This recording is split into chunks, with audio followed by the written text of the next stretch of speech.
Good evening, everybody. Welcome to Super Mario RPG, Legend of the Seven Stars. I'm just incredible, the current world record holder.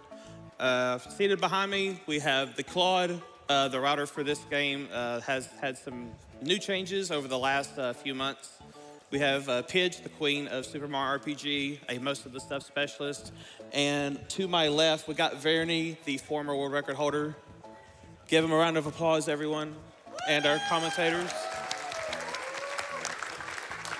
So I won't be saying a whole lot, so I'm going to let my team behind me take care of most of the commentary. This run has gotten a little riskier than what you saw 2.5 years ago when Lack ran this. So we'll come to those changes when we get there. So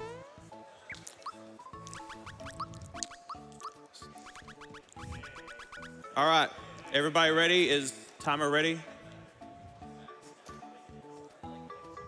We ready? All righty, so 3, 2, 1, go.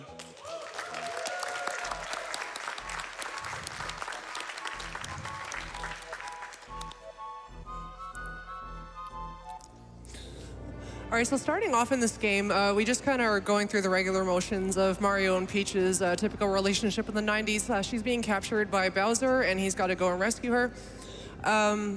One of the first things that Justin is going to be doing here is what we call the Terrapin Manip. It's one of the few RNG manipulations that we do in this game. What you're going to be seeing him doing is he's going to be attacking each of the 4 Terrapins in the mandatory battle inside Bowser's Keep on certain frames of their animation. For those of you not sure what frame means, it's the smallest unit of time measured in this video game. There's about 60 frames per second, and that's about the rate at which it can detect an input or show an animation. So he's going to be attacking them on certain frames to minimize the amount of attacks he gets from their random attacks. Yeah, ideally he's only going to get 1 punch here. In addition to also beating the fight as quickly as possible, he wants to power up his jump power. Every time you jump in this game, you make your jump attack a little bit stronger, and it needs to hit a certain threshold for some bosses later on in the run. It looks good so far. There's the 1 punch. That might be early, but we'll see. All right, we're good. Very nice. All right, he got it.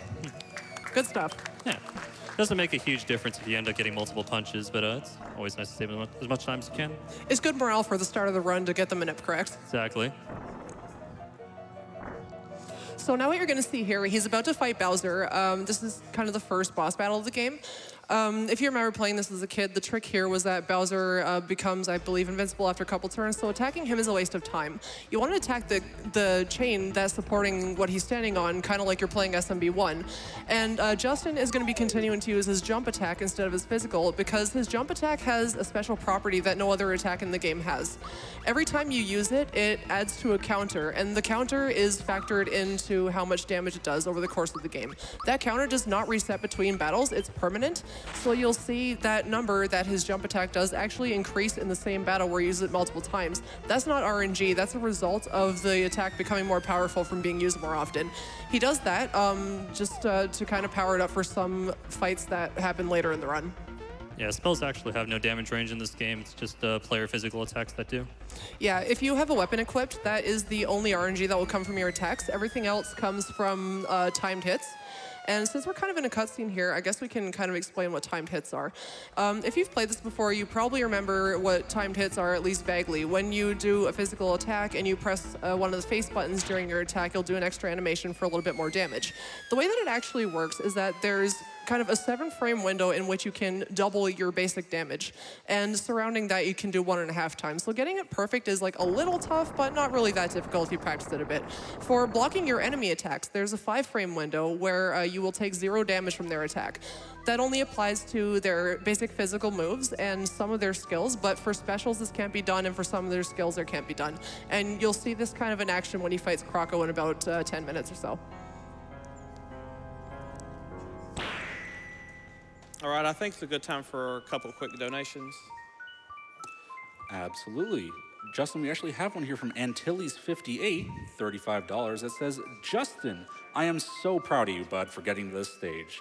This is a beautiful speed run, and I can't imagine a more perfect couch than the one you've got. And not just this, but running Mega Man X3 again, tomorrow. Just incredible.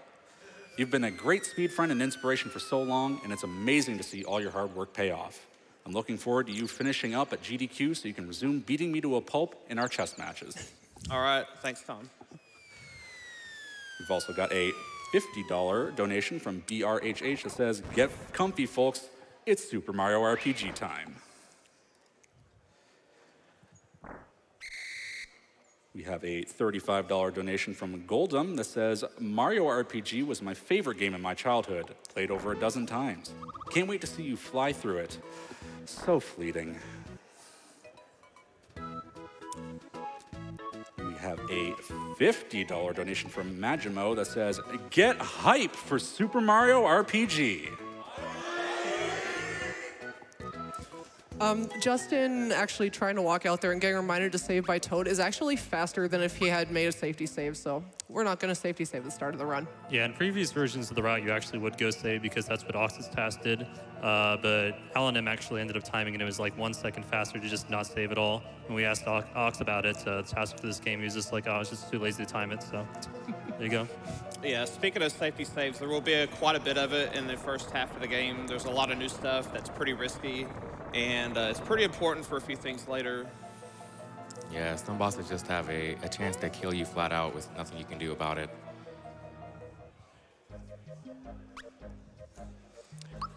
And coming up now, we have the hardest tech in the game, the tutorial skip. First, we get some charades, though.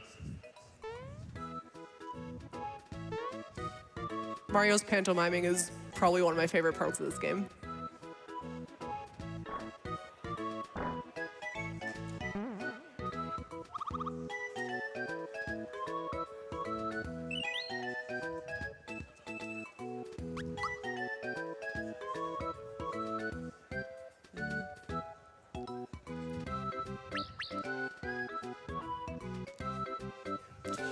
After this cutscene, or this tutorial skip, Justin's going to be heading to Mushroom Way, where we'll see the next boss battle. And that's kind of where you can see the importance of powering up the jump move for the first time.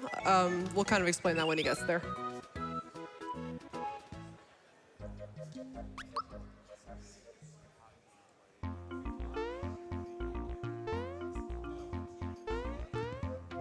So unfortunately, Toad is just going to have to keep begging for help. It's slower to rescue him. Justin can kind of jump on the side of that flower there, as the platform is just a little bit wider than the collision box for the Goomba, so he doesn't have to fight that Goomba to grab that flower. The flowers are important because those are kind of your MP equivalent in this game that allow you to do special moves like Mario's jump attack. Yeah, and unlike in other RPGs, MP is actually shared between your entire party, so it's just like a group pool for how much FP you have. So because Justin did 5 jumps at the start of the game, he was able to do 43 damage to the left hammer bro with jump, and he's going to do 45 to this one. That's just, once again, an effect of the power-up. The hammer bros only have 50 health, and he's attacking them one by one instead of killing one immediately, because as soon as you kill one, the other one doubles its defense. So Justin is able to do an untimed hit, which has no randomness at all, for exactly 7 damage, and that takes out that first Hammer Bros total HP reserves, and that kind of saves him having to do the timed hit animation because his jump was powerful enough to make up for the rest of it. It's a nice quick fight.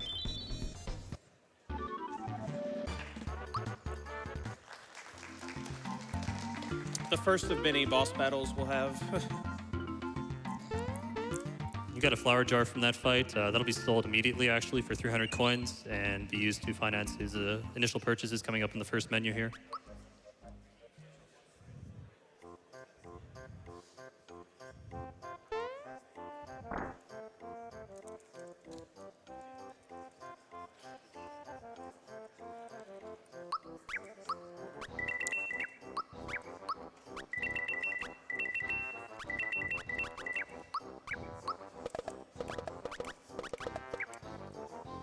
So Justin equipping the hammer there is important. He's most likely not going to be actually using it. It's just to skip an item to equip tutorial in the castle. Yeah, and the reason why he has to do the menu there rather on the way back, because he's going to be going back that way anyways, is because if he went there with Malo in his party, it's going to be a longer cutscene, which he wants to avoid, so he has to just go there with just Mario. Yeah. That hidden chest that he just grabbed at the top. That was probably one that kind of trolled you a bit when you were a kid. That is the only point in the game where you can grab that hidden chest. It's later on, it's blocked by an invisible wall. So if you walk in there with a signal ring, it'll tell you there's a chest in the room, but you can't ever find it. The frog coin is significant. That's a form of currency that allows you to buy some different items that regular coins can't buy. In the speedrun in particular, he's going to be buying a couple items from the Tadpole pawn shop that'll just increase his power and put a later boss to sleep. And later on, he's going to be buying the EXP booster from Seaside Town, which is incredibly important for routing the EXP in this run. Yeah, I saved a mushroom there in case we need it for Croco 1. Normally, you would sell all your items there. I guess this is a good time for maybe 1 or 2 donations. Absolutely. We've actually got a joke here, a $30 donation from Pack Attack that asks, what's Mario's favorite musical? Mamma Mia.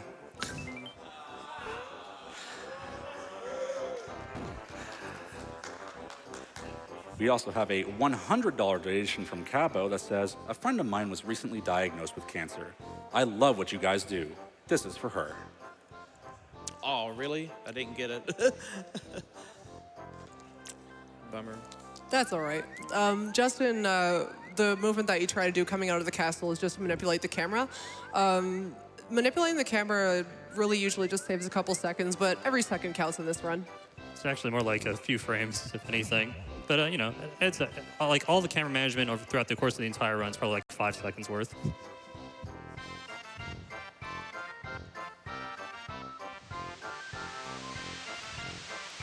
And here we have our first ally in the adventure. This is Mallow. He's kind of like, he has some healing magic and some offense magic, and he doesn't get used for very long, but you'll see him being used up until around Moleville. I think old versions of the any percent run used to use Mallow later in the game, but ever since the skill swap glitch was found, he's just completely outclassed by Peach. But you'll see what that glitch is about halfway through the run. So you guys, we got that to look forward to. Jumping in the center walkway is also for camera management. It's not just for fun.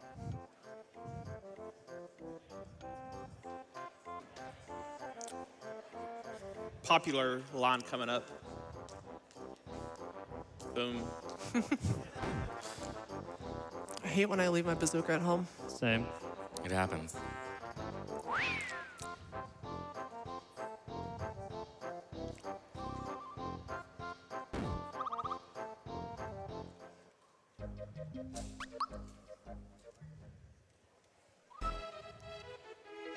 So here we have Bandit's Way. This is just kind of another platforming area. We're just going to be chasing Croco into a dead end. Here you're going to see the first EXP star coming up in a couple of rooms. The EXP stars each have... Uh-oh. Oops. Just dropping a quick safety save here. Yeah, I'll wait till he's done this to... Just you the file name, explain. by the way. Oh, no! Same as the practice run. Got Yep. sniped. This time we get to run away instantly, though. Awesome. It's funny because obviously in an RTA you wouldn't save there, but Yeah. it seems that the enemy blocks your path if you decide to safety save. Apparently. Justin will actually intentionally be jumping on the left side of those flowers to make him immediately face right. So here he's going to grab a hidden Cure Cola chest. And that heals your entire party's HP and flower points, but he's not actually going to be using it for that. Those sell for 200 coins, which is very, very important later on for inventory management. In the next room coming up here, he's going to be getting an EXP star. There's a couple of these scattered throughout the game. It's an invincibility star that lets you run around on the ground and just knock every enemy out of your way. It doesn't matter what enemies you take out, they will each give you the amount of EXP guaranteed by the star. So this is 1 per dog. Nice flower jump. Nice flower jump. That's a 2 to 4 frame window depending on where you stand on where you land on the dog. That'll make his Croco fight possibly a little more optimal and allow him to skip a flower in the Kira sewers later. Yeah, it saves about 3 seconds.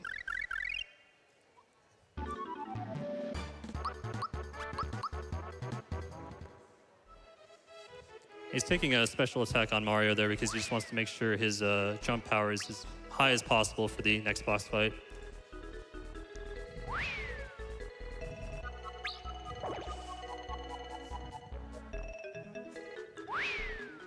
I knew it. I knew he was going to do that too.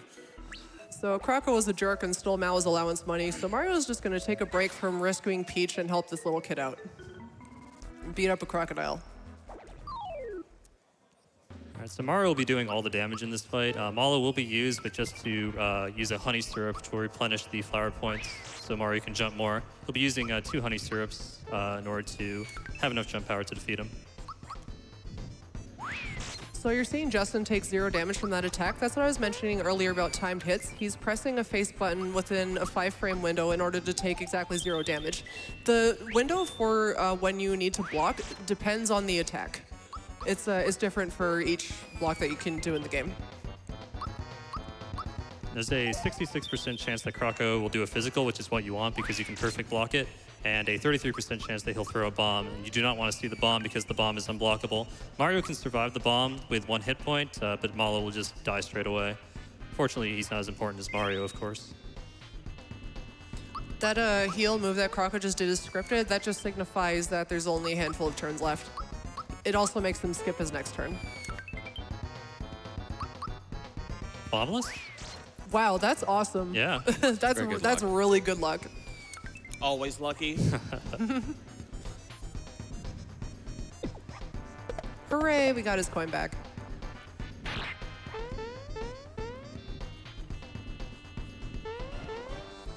Except this plot point is going to go mostly abandoned because we're just kind of going to forget about it until about an hour from now. Going to be taking attack on Malo here. Previous threats actually took special on him, but due to a change in the below 1 strategy, it's actually better to have more physical damage on Malo in order to make him stronger during the Moleville Mines.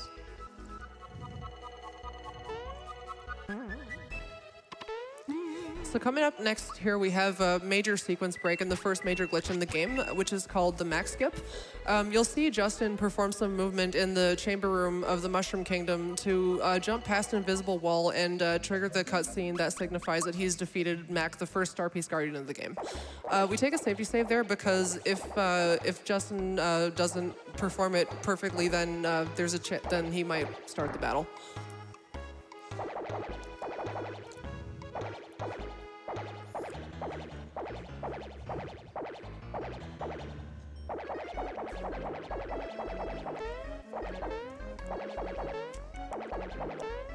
Very nice. Excellent. First try max skip.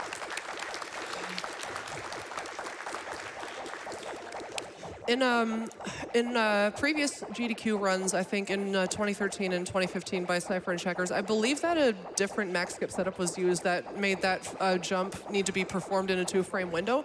The setup that Justin just did was found a couple years ago by Alanim, which makes it a lot easier. It's we have some extensive tutorials on it, and it's something that you can probably actually get in a few tries if you're interested.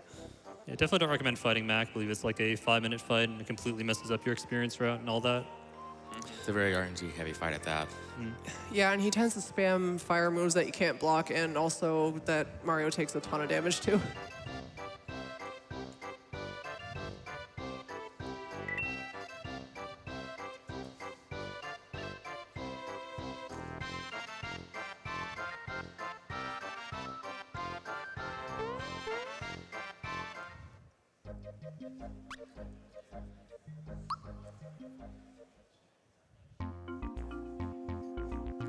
So next up, we'll be going to the Kara Sewers. It's going to be a little bit shorter than it used to be in previous routes because we were going to be skipping an optional mini-boss called Pandarite. And that's pretty much the main reason why this route is going to be so different compared to previous routes, because we'll be saving like 36 seconds or so by not fighting Pandarite, but we're going to have less experience, less jump power, and less coins compared to previous routes. But all of that's been adjusted for to make this current route come together. Yeah, skipping Pandarite is significant because he drops a flower jar, and like Claude was saying, that's 300 coins. That is a lot of money to be missing when you get to the menu later on where you're buying a ton of bombs. So most of the early game had to be routed around that difference. Yeah, Mario's going to be 1 level lower here compared to previous routes, so he's going to be doing less damage to below 1, which means he's going to have to go an extra turn with the boss. So unfortunately, this boss is going to be a little bit slower and a little bit more luck dependent, but it's not too bad. Just amounts to 1 extra turn.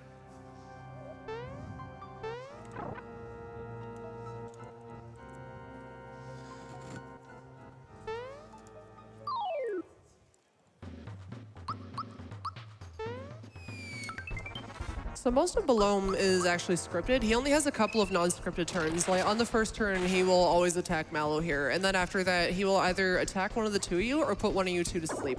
And depending on what he does on this turn right here, kind of determines how the rest of the battle will go. Yeah, it's a 66% chance for a physical, 33% chance for a spell. And that's what you don't want to see. Oh, wow. Oh my Yeah. goodness. What is that miss percent chance? Like 10%, 5%? It's something like that, yeah. It's tiny. Classic Justin. If that Croco fight taught us anything. Yeah.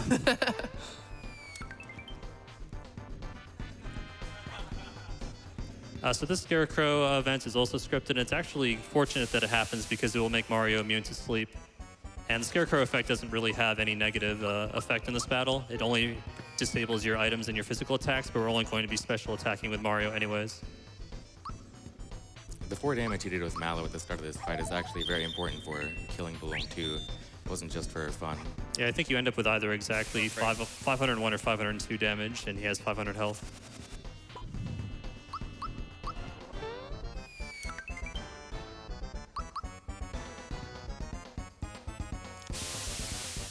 At least we won't get the sleep sauce if in it. So in that case, would half timing it for 3 damage still be fine, or would that mess up a threshold for the events? I think it would mess it up, but I'm not sure. It's very precisely routed. Yeah.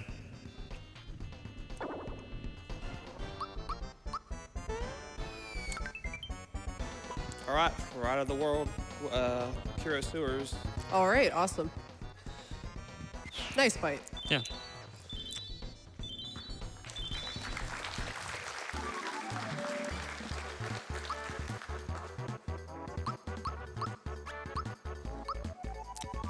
Yeah, I consider up to Belome like considerably the World 1 Infinite. Shout outs to Void. So coming up now, we have the Midas River minigame, which is just, he's going to be falling down a waterfall and then doing some barrel jumping in a river. Essentially what Justin's going to be doing here is collecting a couple frog coins in the waterfall area and collecting 60 yellow coins to exchange for frog coin at the end. So I think he's going to be getting 5 frog coins in total here. Yes. You'll see him most likely go for 13 coins in the waterfall section and then do a pattern in the barrel section that gets him exactly 47. So that way, if he has exactly 60 frog coins, he skips a text box at the end. I'd say this is probably a pretty good time for donations because this is a pretty autopilot minigame. You got it. We've actually got donations pouring in, so let's dive into those. We have $250 from Rillick that says, a long-time watcher, first time donating. I knew I wanted to donate for the first time this year, and when I saw this on the lineup, I knew just what game to donate during. Mario RPG was one of my absolute favorite games as a child. I still have my cartridge safe and sound to this day. Good luck on the run, and put my donation to Runner's Choice. We have $15 from Suki Gato that says, hey Justin and Couch, Suki here. Wish I was there, but just wanted to wish you luck on the run. It'll just be incredible. I'll donate $5 more for each set of dropped jumps in the run. Always lucky. Shout out to Suki. We've got a $20 donation from Wolfang that just gives a hearty Mario Yahoo! We also have a $25 donation from Squad that says, first AGDQ I can catch live and an Octopath incentive? Shut up and take my money and prevent cancer. I would like to remind you all that we do have a recently opened Octopath Traveler bonus game incentive. Still about $44,000 out of the way. We can get there. I know we can make it. Let's make it happen.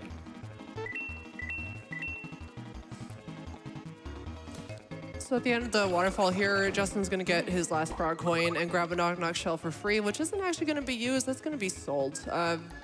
Justin's going to be getting a Mega Glove shortly in Moleville. And Punch Glove. Oh, that's right, the Punch Glove.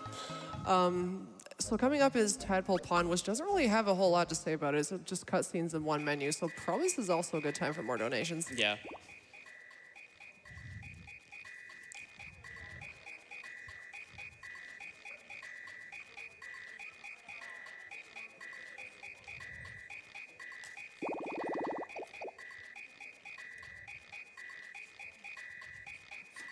Sorry about that. I was dealing with some technical issues. We have a $100 donation from Dr. Disc that says, hype about Mario Block. Always look forward to donating during it.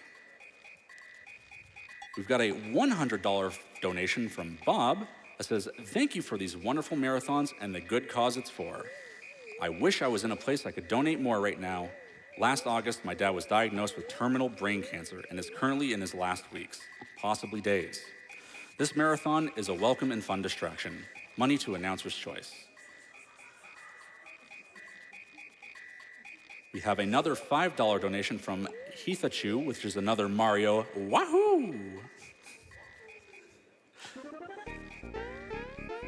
We have a $50 donation from Thunderono that says, AGDQ is one of the highlights of my year, and I'm stoked to be able to donate again. It's great to see such a positive push in gaming, and I love what you all do. Keep on doing great things. We have a $10 donation from Aiden's brother that says, my brother seems to think you don't read donation comments. Would love you to prove him wrong. We have a generous $250 donation from War Tech that says, Super Mario hype?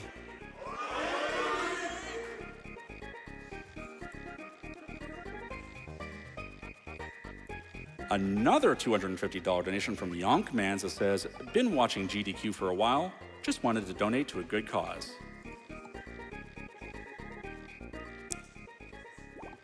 $50 donation from Wild Knight that says, Octopath Traveler was my favorite game last year, so this is going towards that because I'd love to see how it can be speedrun.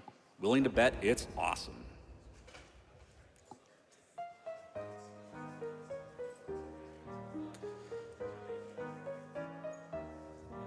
We have $250 from Mr. DS.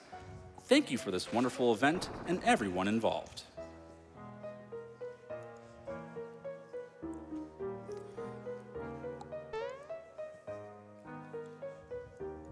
So now we've revealed Mallow's tragic past that I don't know, I didn't see this coming, but he's actually not a frog. Really?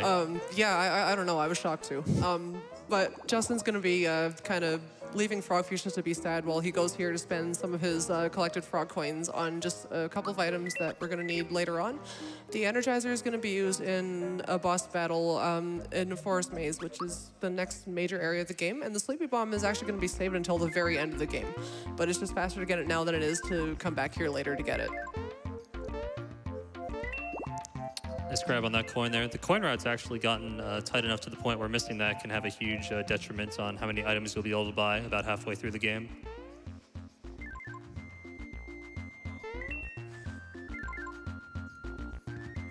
Yeah, so here he's gonna need to grab a couple more coins from these chests than was necessary to do before. And oh my gosh, look who it is.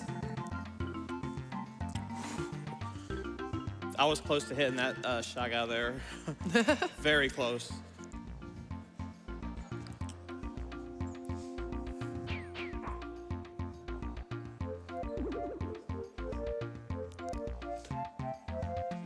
In the next area, which is Rosetown, Justin is going to be going into a shop and a house to pick up some frog coins, some flowers, and buy 2 Fearless pins. We used to buy 2 Wake Up pins, but the Fearless pins are... the Wake Up pins are not really necessary for the Knife Guy Great Guy fight anymore, which is the fight in Booster's Tower later on. So he's going to be getting Fearless pins instead, which are useful for preventing fear versus the bosses that use Sandstorm, which are Punchinello and Blunt. And that's significant against Blunt because that fight, as you're going to see at about the hour mark, is pretty awful without it. Yeah, so Fear actually does 2 things. It reduces the player's damage, and it also causes the player to take more damage. Versus Bunt, you want to minimize the damage taken because you're afraid of dying because you won't be able to get out of the candle phase as fast as you want. But during the Punchinello fight, you're just worried about your own damage, not necessarily about dying. So the Fearless pin comes in handy for 2 reasons for those 2 fights. This is another good time for some donations because this is the longest no-input cutscene is just coming up right after Mario lies to the small child about his identity to save a couple frames. Yeah, he's too busy playing with his amiibos right now. Yeah.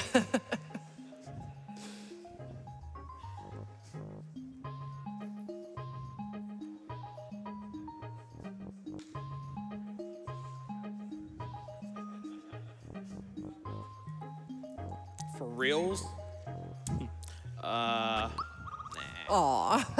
Saying no there is just a little bit faster.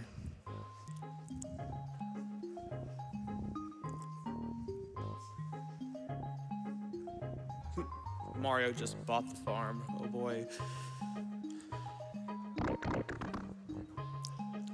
So I don't recognize this amiibo, so does that mean that Gino's in Smash now?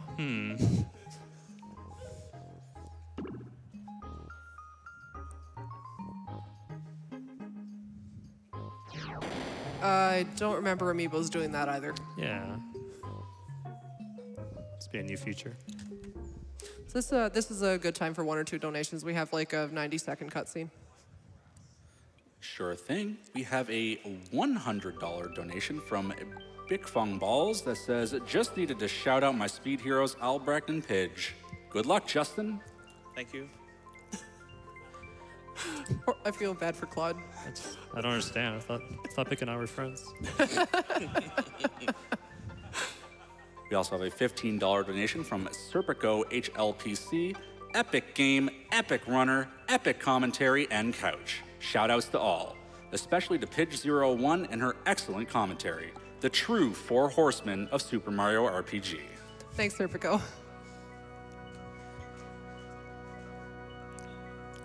Also have a $25 donation from Zindaris, longtime donator, first-time watcher. Wait, no, that's not right. The reverse isn't even true. Oh, well.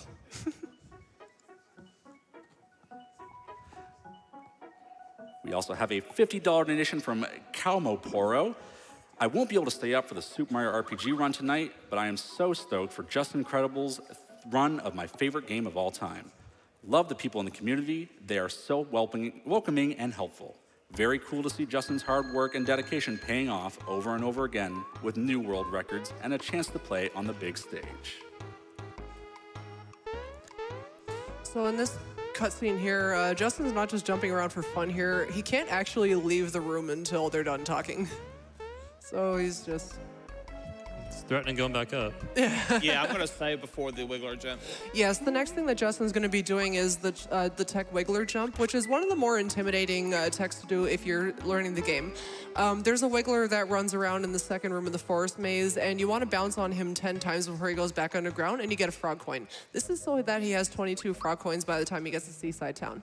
The hitboxes on Wiggler that you can jump on are just kind of like trailing behind each other, and if you land on them in a strange way, you're gonna get into an encounter, and he can kind of kill you. It's really not good. So the safety save there, good idea. Yeah, there's a 50% chance to run away in this game each time you choose the runaway command, so it's just possible you can get stuck there forever potentially.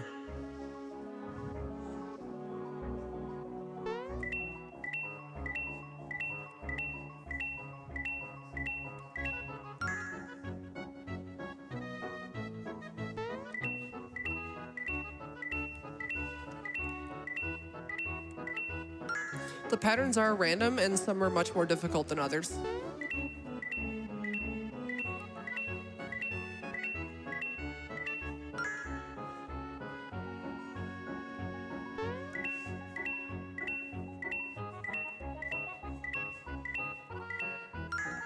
One more. He has to get 7 frog coins here in order to afford the experience booster as soon as he gets to Seaside. Nicely done. Yeah. No drops. That was awesome.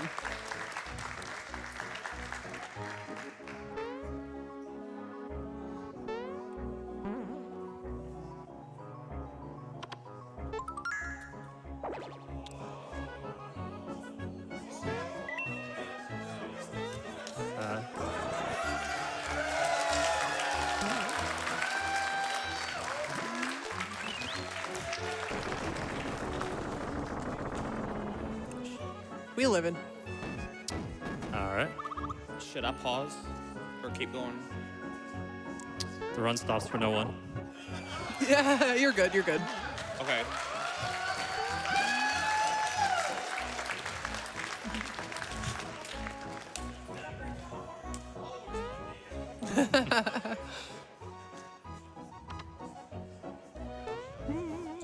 Another safety save here. Yeah. It is possible to get a pattern on Boyer that's so bad that you can just game over. So it's very, very low odds, but definitely want to save there. So Justin's going to be chasing Gino through the maze part, or the forest maze. Gino's pattern is always the same.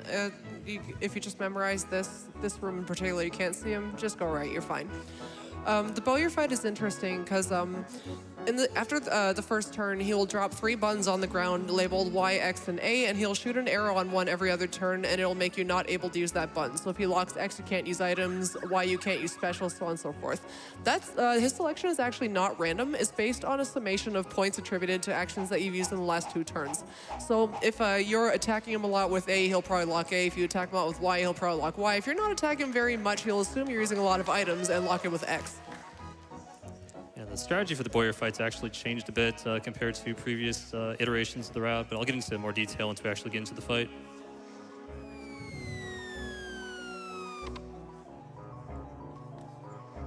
I think this cutscene is good for donations. Yeah. We have time for maybe 1 or 2 donations during this cutscene. You got it. We have a $100 donation from Hasselsaurus. Super Mario RPG is an amazing game I grew up with, and Octopath Traveler is a game I absolutely love playing with my wife. So this goes to seeing that. Shout out to Chelsea, I love you.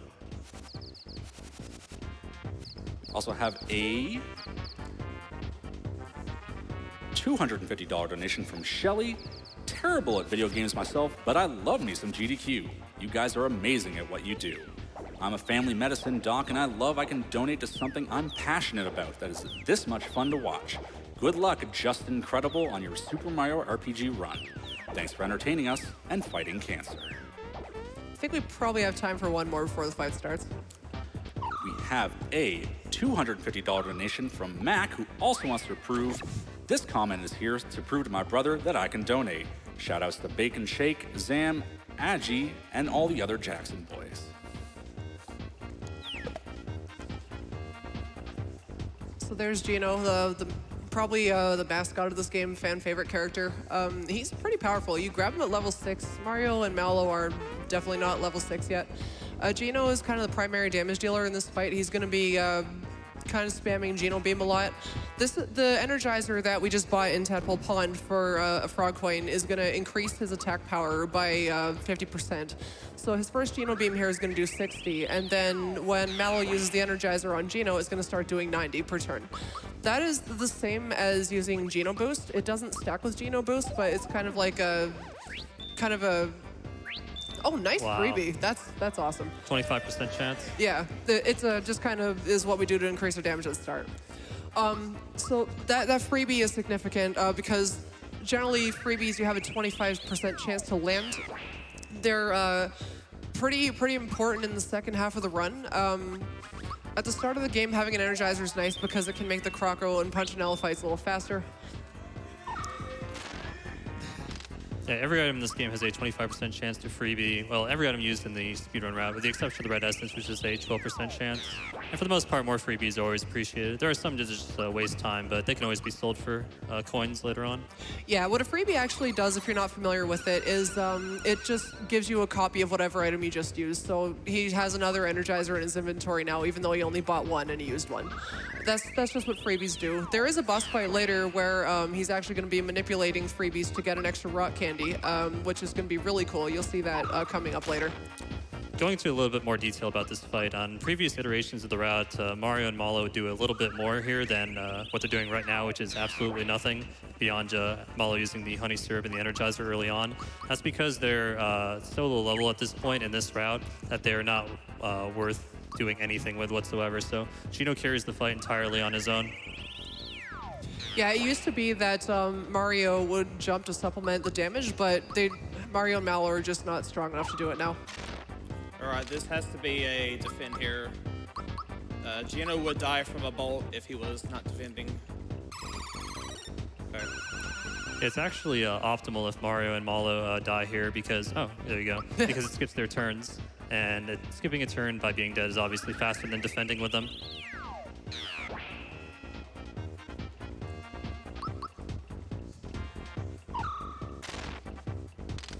So he keeps locking X like I was explaining earlier because Justin is not performing that many attacks on him.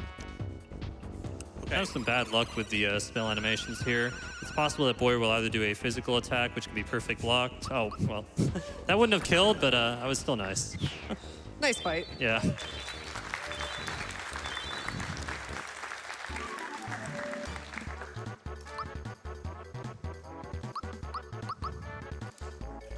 He's taking an HP upgrade on Malo here because with the addition of the Fearless Pins, I forgot to mention this earlier, in addition to preventing fear, the Fearless Pin also gives 5 extra defense. And combined with that HP upgrade on Malo, it will allow him to tank 1 bomb from Croco 2, which will be the next boss fight in the run, which actually increases consistency in the fight by quite a bit. Yeah, my current PB, I think I freebied the Energizer 4 times. Imagine that.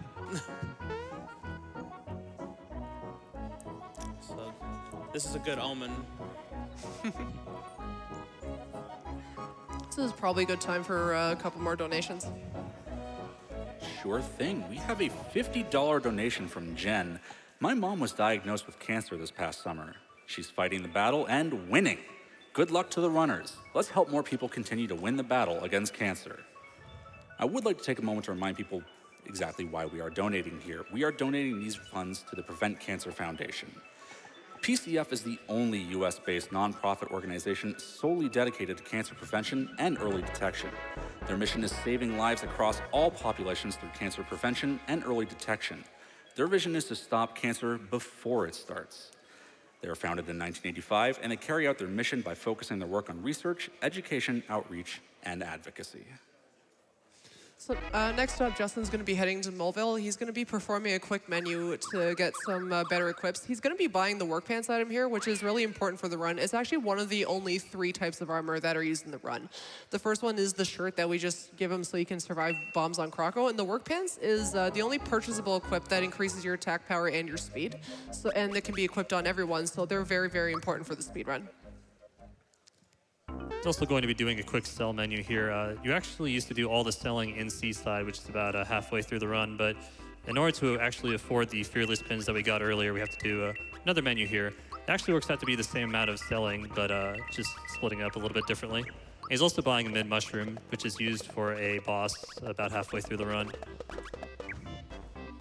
So now he's equipping those Fearless Pins that he bought back in Rosetown, which is going to be useful in Punchinello. Punchinello has a small % chance of using Sandstorm once, which isn't really that bad anymore now that we have the Fearless Pins. It used to be very annoying because it meant you had to waste a turn healing yourself from fear, but don't got to worry about that now. Yeah, Mario is now the only character that's vulnerable to fear, and even if he gets hit by Sandstorm, as long as it happens later on in the fight, it really doesn't impact too much.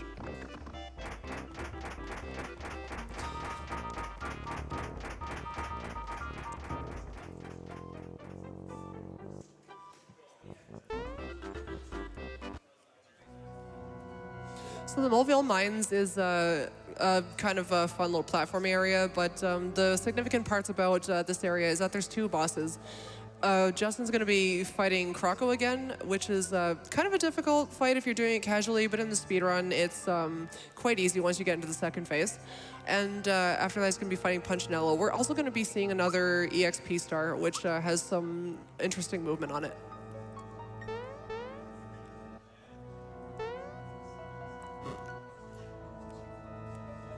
So I don't really know what the logic is behind jumping on a trampoline in a mine shaft, but I'm not really sure what outcome Mario expected there, but now he's lost all his money. There's a trampoline, you have to jump on it. There's nothing else to say. Yeah, I can't argue with that logic. But now Croco is kind of mad that he forgot his bombs in the first fight that we fought him in, so he's going to steal our money as revenge, and Mario's just going to track him down and fight him again to get all our money back. Yeah, the trampoline looks really attractive with that big smiley face, doesn't it?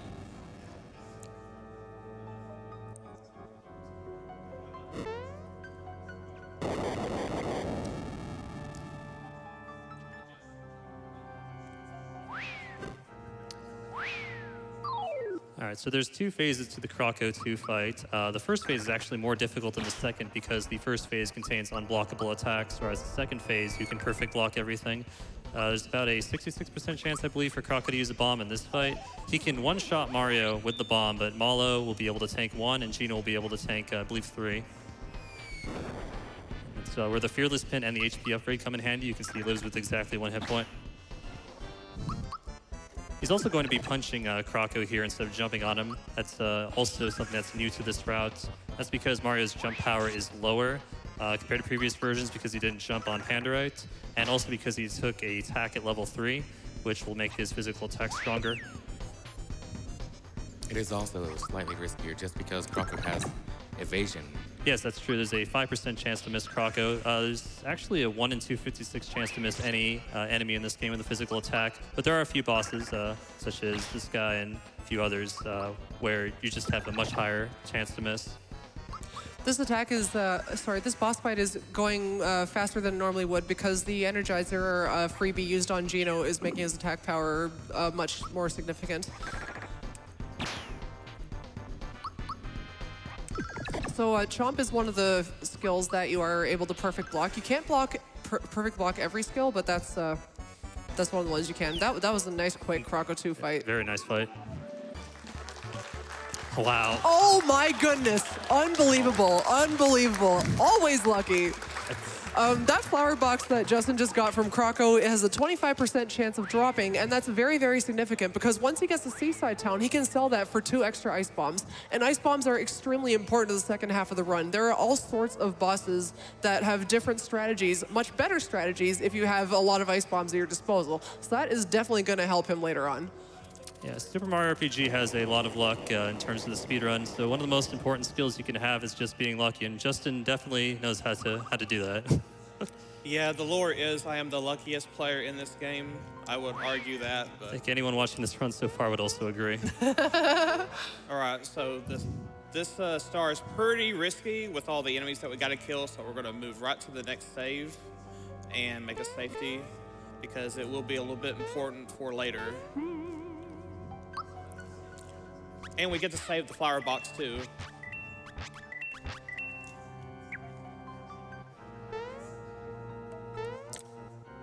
So we have to kill 9 enemies here on this star. And these bombs can be really trolly.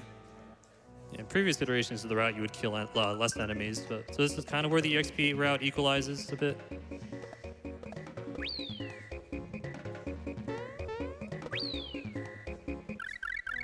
Okay, nice. We're good. Nice. We're good.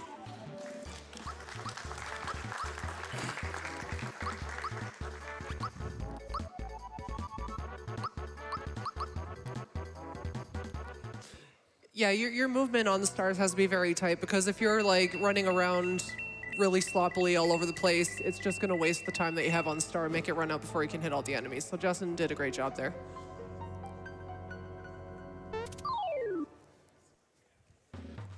So this is the Punchinello fight that we've been talking about a little bit. Punchinello just, he summons different tiers of bombs every turn. They just run into and explode, but they all have the same perfect block timing for their explosions. So if Justin times them all right, he's not really going to take much damage unless Punchinello throws out a sandstorm. And even that's not really scary anymore. It's just kind of a pain if you use it early because then Mario might have to able to juice himself, but later on, we don't really care. Yeah, in this version of the route, this is pretty much one of the most straightforward fights you can get. Just attack with all characters until he's dead for the most part. In a casual playthrough, this is a scary fight when you get especially into the third phase because the exploding bombs do a ton of damage, but if you know how to perfect block the bombs, it's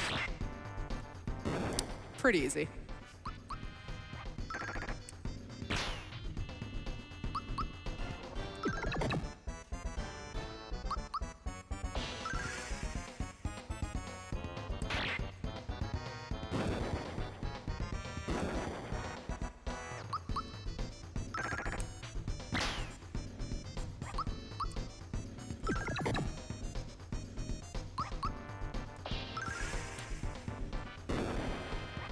All right, now it's clobbering time.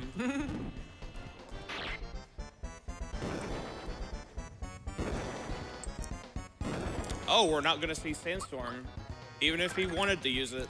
That's because he sent all the bombs out at once, so he's going to use his next turn to summon more bombs, so he can't possibly use Sandstorm or physical attack. Always lucky. None of them launched. I'm surprised.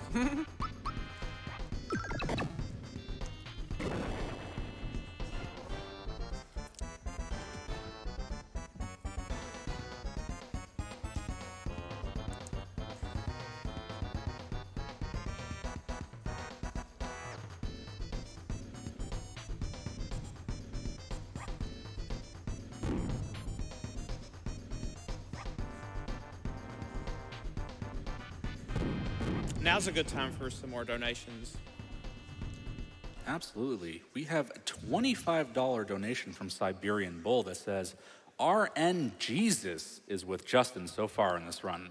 Now that I've jinxed the rest of the run, here's $25 to make up for it.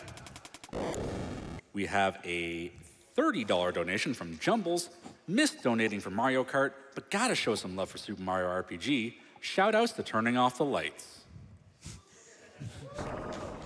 Yeah.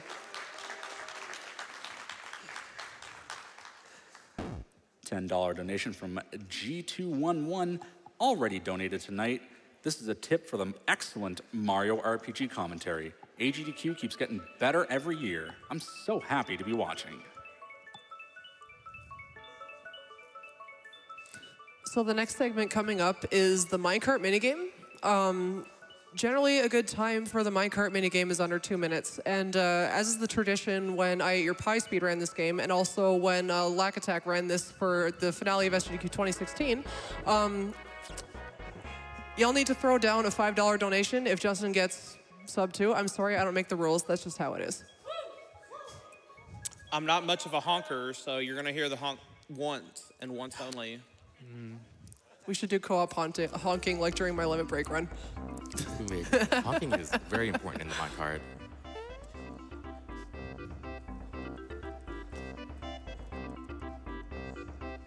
I want that sub 2 minecart.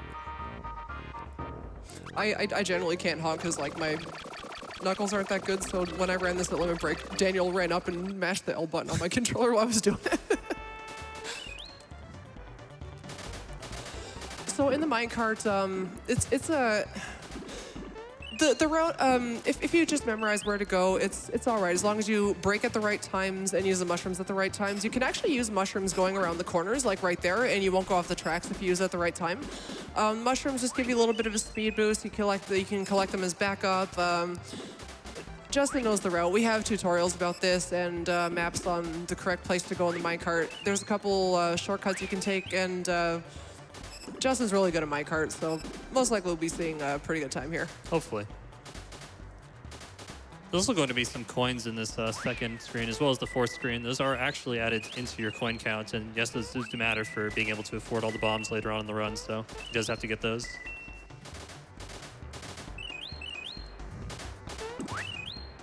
Very nice. Yeah, so good so far. That's probably the hardest part of the minecart, in my opinion.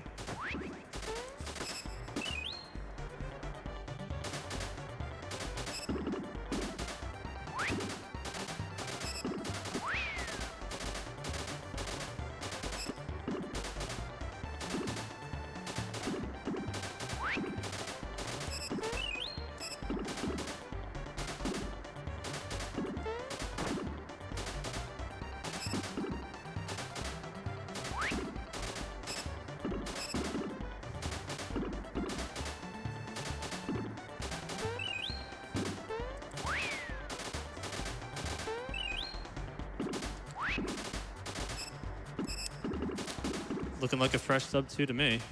Might have 156. Oh my goodness, that's gonna be exciting. Yeah.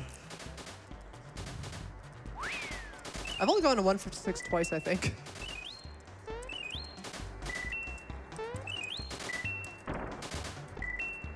Missing that mushroom doesn't matter at all. He has plenty to finish the course. Wow, amazing. Wow, 156.55. I think that deserves a couple donations. Throw down those $5 donations right now. I'll forgive the lack of honking now if you can get a time like that. That's better than my minecart PB. I have a 156.80. Yeah, I've never got a time that good. Yeah, Lack put some pressure on me to beat his minecart time from his run. I don't know if I did it or not. I forgot what he scored. He said he did.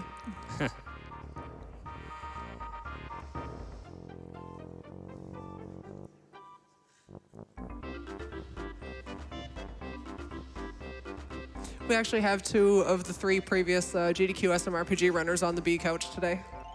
Lack Attack and Cypher are both here. Shout out to them. Cypher's the original router for this game as well. Pretty much everything I used to construct the route was due to his spreadsheets that he made a long time ago.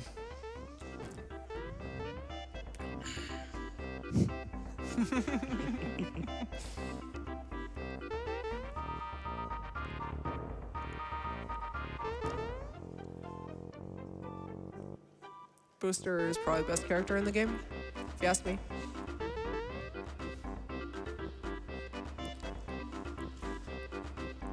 The next segment of the game is going to be Booster's Tower, where we're going to be recruiting our next party member, who's Bowser. Mario and Bowser, probably the first time they worked together, I believe. Well, coming up, we have to get a quick item here called the Rock Candy. And the Rock Candy is by far the most important item in the first half of the game. It used to be saved until about 2/3 of the way through the run for a difficult boss, but we're going to be using it about an hour into the run now for a new strategy that involves RNG manipulation. We'll get to that in probably like 5 or so minutes. So in Booster's Tower, Mario's going to be recruiting Bowser, who has been kicked out of his castle by the giant sword that fell through the sky, and they're gonna team up to achieve their own purposes. Booster's Tower is a very fun platforming segment where Justin's going to be collecting a bunch of frog coins and items and just doing some movement that looks really cool. There's a boss fight at the end of the tower. I'm not talking about Booster. We don't fight him because instead we're going to complete the curtain minigame and get the amulet, which is a very, very important accessory as it helps you manipulate turn order and cuts magic damage from elements in half, and is also just great for stat boost in general. And then he's going to be fighting Knife Guy Great Guy, which is a very, very interesting fight now that Swinch has found. Was it Swinch who did the Yes. Yeah, Swinch found the manipulation for the Knife Guy Great Guy fight. So with any luck, we'll be seeing how that looks. Yeah, I'll go into a bit more detail during that, probably during the curtain game. Yeah, usually every year we get new runners and new stuff seems to get found. If Justin had accidentally selected yes for that tutorial, the game would have done a glitch where it accidentally does the item tutorial instead of the switch tutorial because the star piece menu is missing from max skip and the game doesn't know what to do. Here comes the hype train.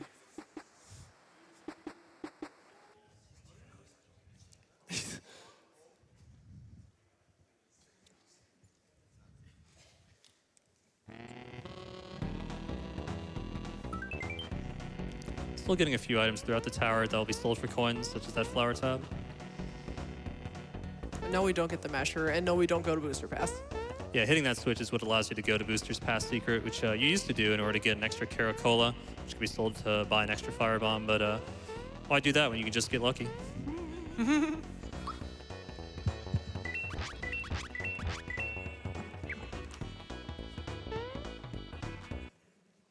Yeah, tricky room coming up, the checkerboard room.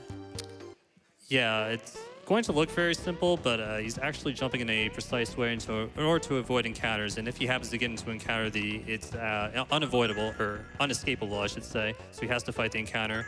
That not only wastes time, it also messes up the experience route.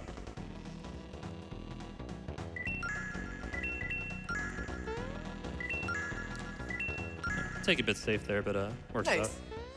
In that room, any square that is touching a coin or a key is safe, and there's a couple other spaces that are okay to land on, but we actually have a map of where all the encounters are in that room. Pretty much just gotta follow the coins and you'll be fine. And he's gonna grab those frog coins once again to help him with Seaside Town EXP booster.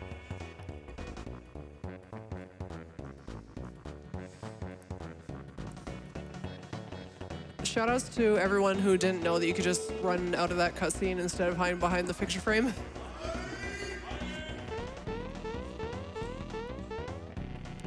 There's a few items here that he will be grabbing, but not just yet. He's actually going to be backtracking after he does the curtain game in order to save, and he'll be grabbing the items then.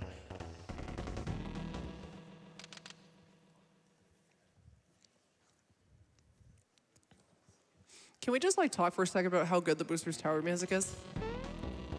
That's my favorite song in the game. Now's probably a good time to discuss the clown manip while we're doing this, so everybody knows what's going on. All right, sure. So as Pidge mentioned earlier, this was found by Swinch. Swinch has been putting a lot of time into the route of this game and finding a ton of cool strats, and one of which is the RNG manipulation for Knife Guy Great Guy coming up.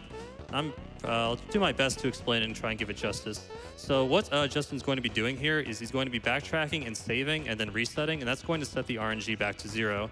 And the way RNG works in this game is that if an attack is scheduled to happen on a certain frame, it's going to happen regardless of anything else that comes before it. So let's say if a great guy was going to use a spell on frame 1000, he would always use the spell on frame 1000, regardless of anything else. So what he's going to do is he's going to be using audio cues. First, he's going to end the fight frame perfectly, and then he's going to be using audio cues throughout the fight in order to determine when certain events are going to happen, and that's going to allow him to manipulate a few things throughout the fight. The first is going to be Terrorize is going to hit both clowns, whereas usually it has a 10% chance to miss, and that will allow him to do 50% extra damage to them. And more importantly, he's going to be guaranteeing freebies on the rock candy, which he'll be using twice in order to deal 600 total damage to the clowns.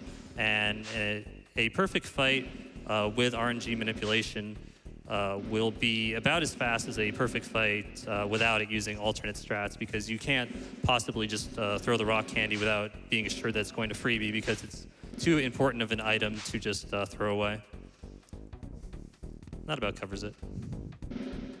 In this curtain minigame here, these guys will always do the same pattern no matter what, so you're not like really at any risk of randomness here. They also have very bad eyesight, so you can get pretty far out of the curtain. Yeah.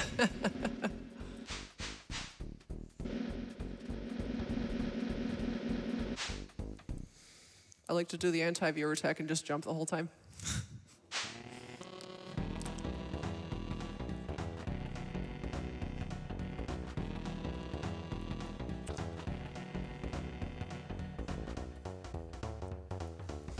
So, of course, Booster is a little upset that Mario's come to take his bride away, but all is forgiven because he rescued his doll. His amiibo, it's very important. Yeah, he needs that. It's the rare Mario amiibo. And when I say on this save block, I need to land on Password it is at the LCC. Sorry, go ahead. That's all right. And I need to land on this save block at the very top of the oscillation to get the manip correctly. Yeah, just even how you jump on the save box matters. It's pretty funny because it actually saves Mario's coordinates. So if you save too high up, which he actually wants to do for this particular manipulation, he's going to take one frame longer to land back on the ground. So this manipulation is largely based on audio cues, so I'm just going to request quiet time so that Justin can execute this boss battle. And Justin, do you want louder audio on your headset? Please. Okay. That might not be it. I don't think that was it. Better to make sure. Yep.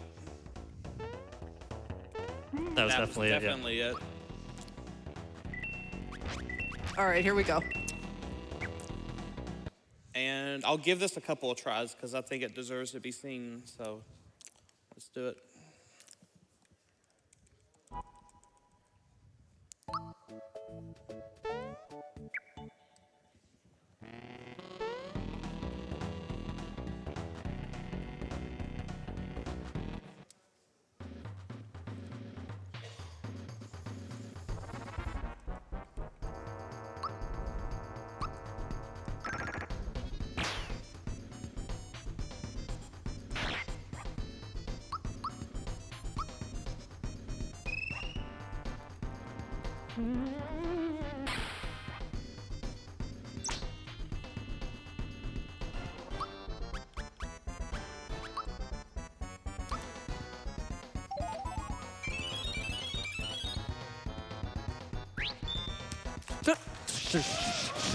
Please don't talk until the end.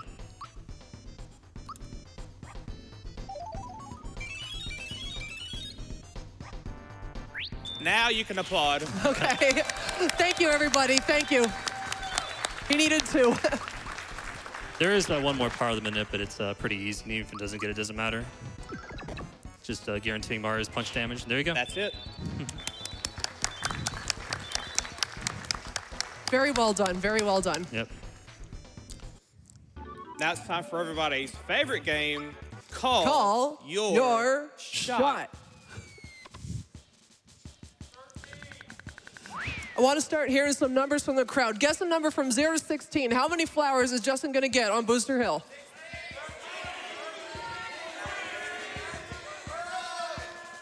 All right, that is definitely a number. Let's see who is right. I'll say 11 because that's all you actually need in order to complete the rest of the game. I have faith. He's going to get 16. I'm gonna say 13 because it was wrong yesterday during practice. 13's my lucky number.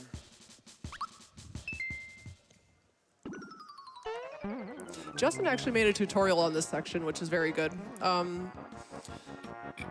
The positioning of the barrels in the second and third phase is random and is very annoying, as are the hitboxes of the snippets. Yeah, funnily enough, with time, you'll probably start to recognize a few of the patterns just due to the manipulation carrying over.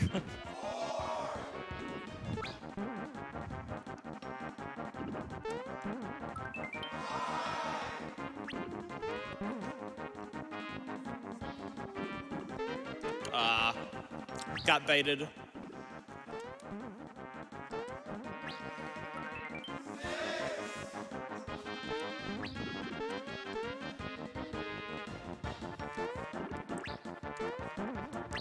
Data Cloud tried to get in the way on that one.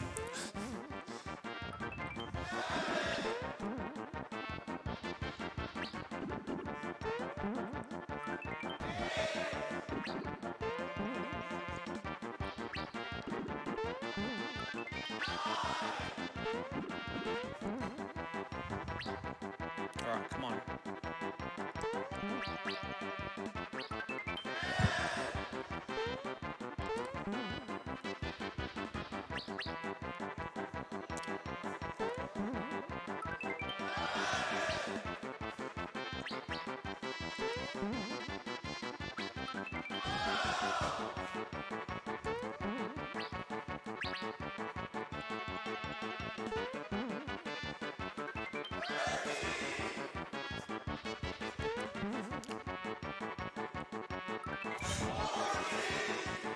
"14 flowers," very nice. Nice. So we were all wrong. Yeah. Who guessed 14 in the crowd? All right, we got a couple of winners here. You win an all expenses paid trip to Marymore. Where it is truly sweet. Shouts to Your Pie.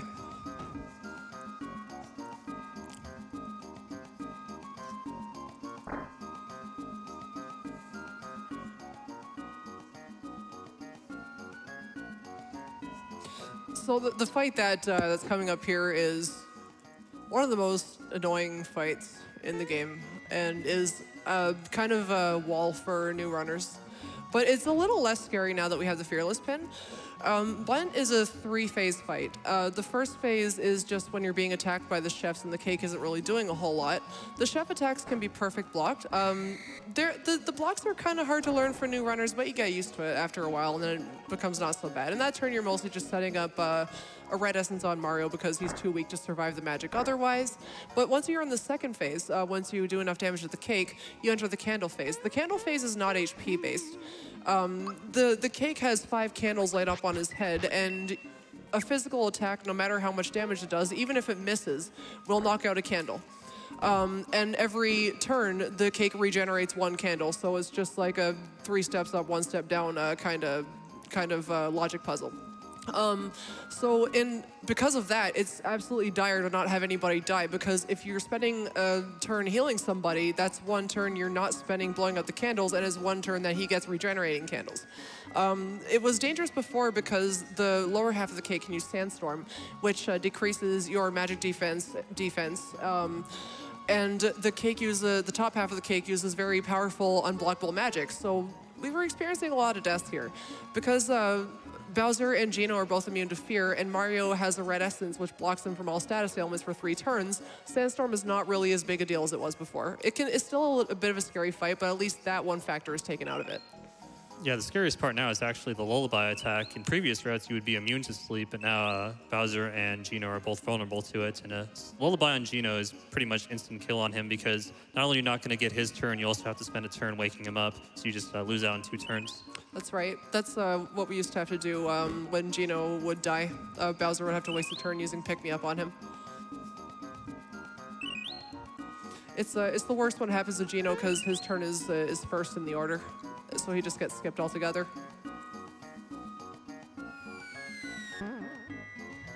Now, in a practice run that Justin did yesterday, he only got physical attacks on every single turn of the cake, which is completely ridiculous and something that every runner, I think, is kind of jealous of. I know I am. That's not the only good fight yesterday, too. You also had a great countdown fight, right? It was perfect. That cutscene will change depending on how long it takes for you to grab the items, but as long as you get in a reasonable time, you'll always get the Peach Kiss. Yeah, not only did I get the perfect countdown fight in the practice run, I also got 2 rock candy freebies along with it. One of the donation prizes for this run is a cross-stitch, actually, that I made of the Booster Bowser Kiss, which is what you get if you do, like, the absolute worst possible part of, like, worst imaginable movement in that minigame, and you just take forever to do it.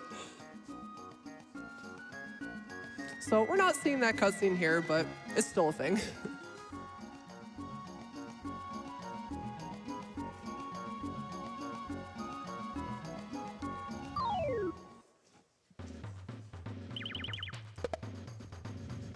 It's like Pidge mentioned, the first half, or the first phase of the fight is very straightforward. Just attack with all characters. No luck whatsoever.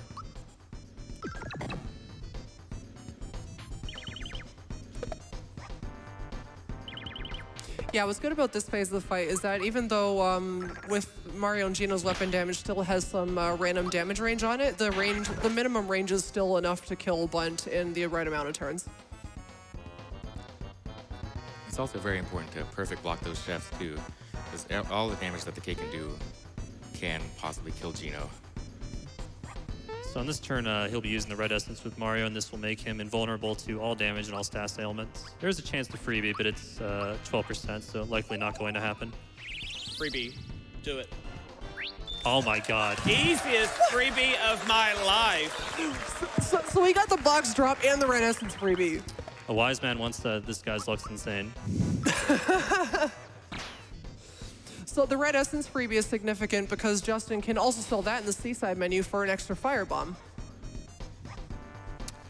Yeah. Why couldn't this be in Japanese? I'd be on world record pace. Yeah, if this were in Japanese and you weren't safety saving, I think you'd actually be on record pace. Energizer freebie, box drop, red essence freebie. Oh my goodness. Yeah.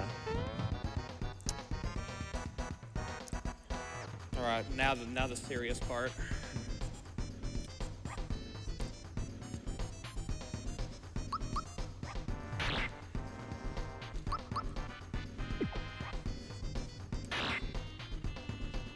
Uh-oh. So you don't want to see this on Gino. We need Mario. We need Mario. Hit Mario. Hit Mario. Wow. Unbelievable.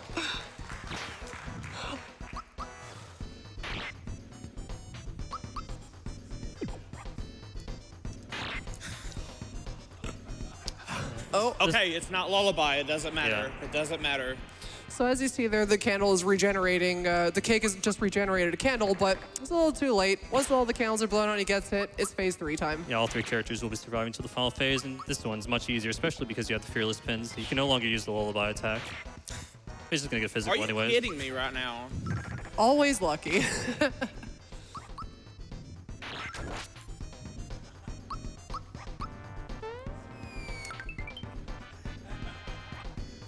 Doesn't matter. Yeah, even if this kills Gino, Koopa and Mario can take care of it by themselves, but Gino's alive anyways. All right, I'm gonna jump here with Mario. It's important. Yeah, there's only one more boss left in the run where jump power will actually come into play. So doing that last jump there will actually does help.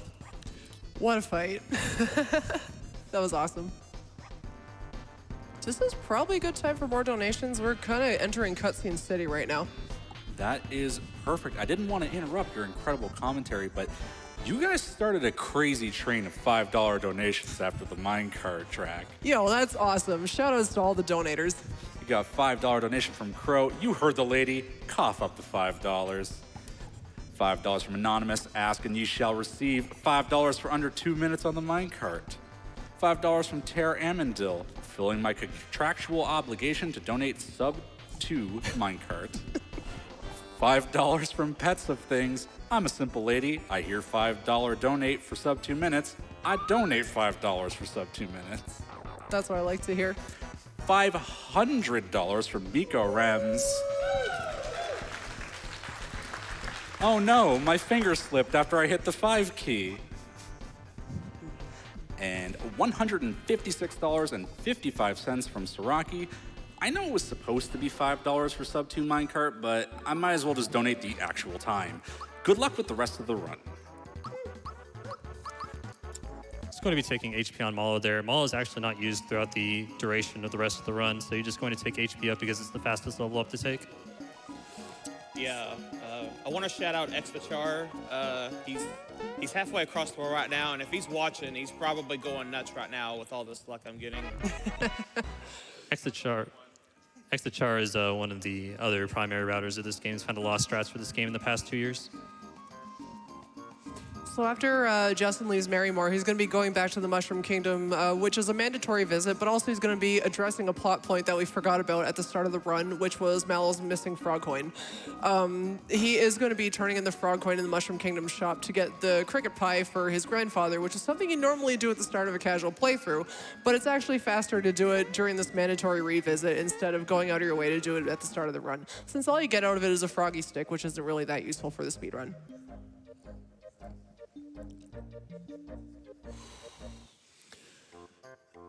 We got a big long cutscene coming up here, so I guess this is a good time for more donations. We got a good one. We have $250 from Rassern, Bombless Croco 1, Max Skip, That Miss on Balloon 1, 7 Clutch Wiggler Jumps, Energizer Freebie, The Box on Croco 2, Sub 2 Minecart, Godlike Couch Commentary, and incoming 100 Super Jumps. Good luck, by the way. What a run so far. Blessed RNG. Shoutouts to the Super Mario RPG Discord community. Thanks for getting me into this amazing game. P.S. Predicting 12 plus flowers on Booster Hill proved me right. I think you've done that quite soundly. Have a $250 donation from Travis. Amazing cause, amazing game. So easy to donate during Super Mario RPG. These events are some of the biggest highlights of the year for me. Keep running strong, and let's kick cancer's butt. $25 from Slim Kirby. Hello everyone, Slim Kirby here donating during my first GDQ audience experience. Best of luck to Justin on the Super Mario RPG run. I've loved this game ever since I first played it more than 20 years ago, and it feels amazing to be watching this run with some great friends who have found even more enjoyment with this game through the Super Mario RPG randomizer. Let's kick some cancer butt alongside Smithy. $30 donation from Demo Straight. Love that audience participation. Goes along perfectly with such a great run and wonderful commentary.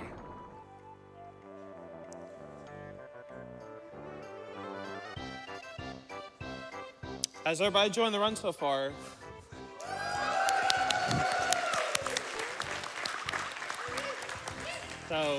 So we've gotten through the RNG-based part of the run. Now we're transitioning to a game of skill. So hopefully you'll get to see my true power now. Going in with 2 extra ice bombs and 1 extra fire bomb due to that lucky box drop and red essence freebie makes a humongous difference for how the rest of the run can turn out. I guess before we get there, I'll kind of explain what those items do. Firebomb deals 120 fire damage to everyone on the field, and Ice Bomb deals 140 ice damage to everyone on the field. Ice Bombs cost 250 coins, Fire Bombs cost 200 coins, so they're quite expensive but quite useful because they are boosted by things like Energizer and Geno Boost, and so when you toss the Fire Bomb with that's Geno boosted, it'll do 180 instead of 120. But on top of that, elemental weaknesses on bosses are also accounted for. So if you toss a Firebomb Geno boosted at Birdo, for example, it'll do 360, sorry, not Birdo, Dodo. It'll do 360 instead of 180. So you can get a ton of mileage out of one bomb. In the King Calamari fight, you'll actually see it do 360 damage across the board on all the squid tentacles.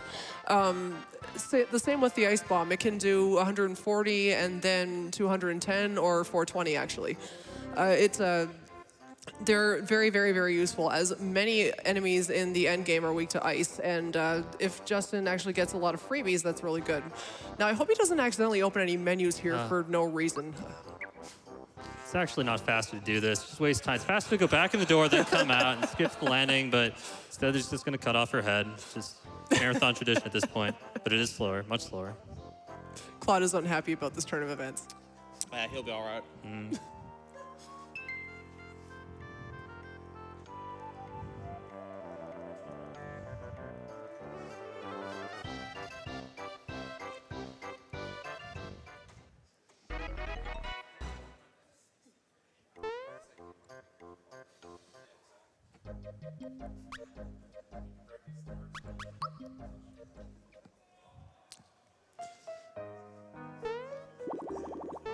So Frogfucius has been sad for the last hour or so, but we're going to make his day.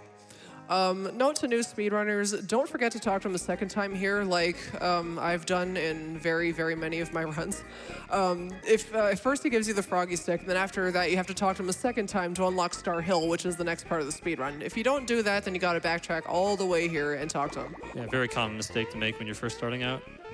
And when you have sub 3. It's a good thing we didn't hit the switch that opens up Booster's Pass Secret, because no need to go there, because we have plenty of bombs.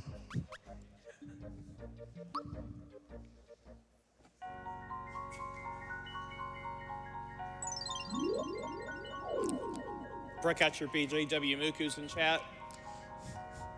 Nothing too interesting going on Star Hill. This is probably one of the most movement-based portions of the run. Just has to hit all these stars in a certain order in order to open up the path to get a mandatory story trigger. One of the weird things about Star Hill is that it looks like a wide open field, but there's actually a bunch of invisible walls in here, which are kind of strange map setup, but it is what it is. Also, it looks like you almost got into an encounter with that bandit there, but that's as long as you buffer the down input, it's impossible to get into an encounter.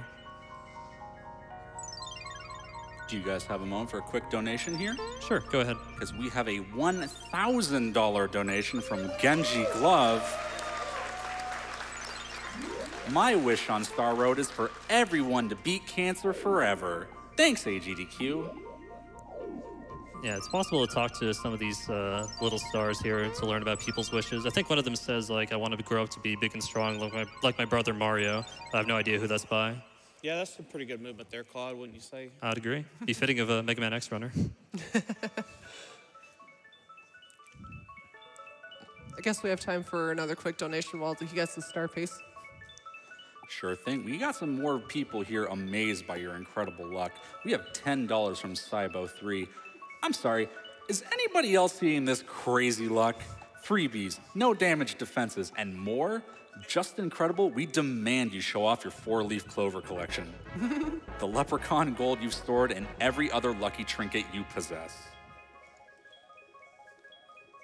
We still have donations pouring in from the minecarts, by the way. Awesome. $50 from Wiza, $5 for the minecart, $45 more for 9 other people who couldn't donate. Okay, now for the seaside menu, which will be a little slower since I got all these extra items. That's right. Just a little bit.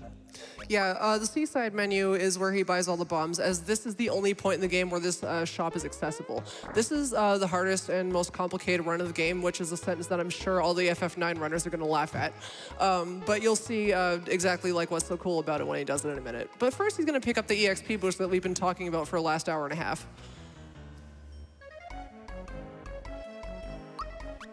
Exactly 22, that's all you need. I'm gonna save first, because I'm gonna try to do this fast.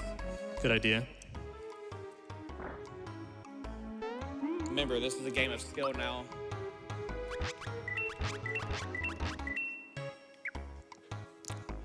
Every time the route changes, it's always fun to redo the seaside menu, try and make it as optimal as possible.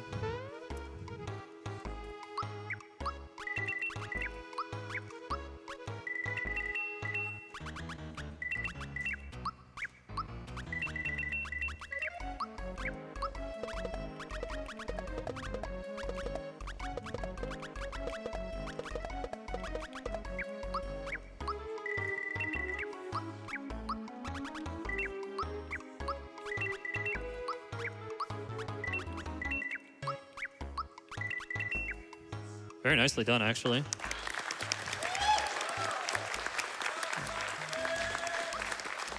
So keep in mind, he actually had to adapt to not having, or to having the flower box and the red essence, which you normally wouldn't have, because those are luck-based drops.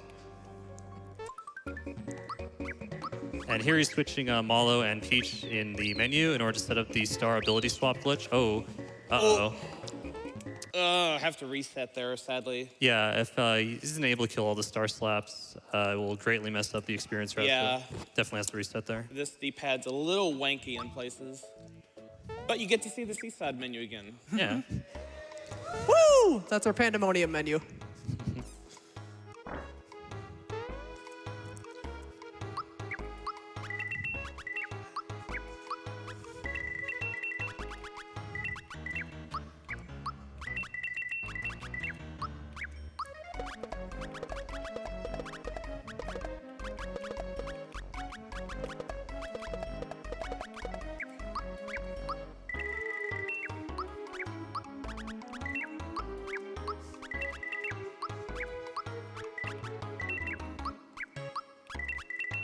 Now I'm gonna save this time, just in case we do that again.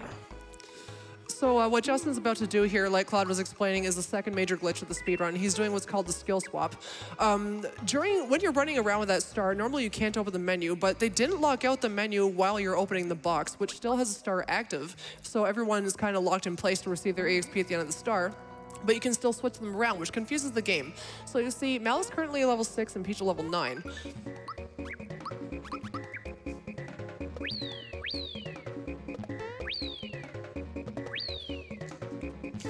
What? Are you kidding me? Do I want to take that? No, I don't want to take that. Yeah, I give it one more shot. Yeah. Better to make sure the experience route's as good as it can be. Like, I paused when I dropped. How did I not kill the star? Yeah, the experience route is pretty tight in this. It doesn't matter a huge amount in the grand scheme of things, but it will cause some oddities that you'd rather avoid. So More importantly, if he chose to continue, he'd have to waste another firebomb. That's right. Keep in mind when you see the level ups at the end that Peach was level 9 and Mallow was level 6.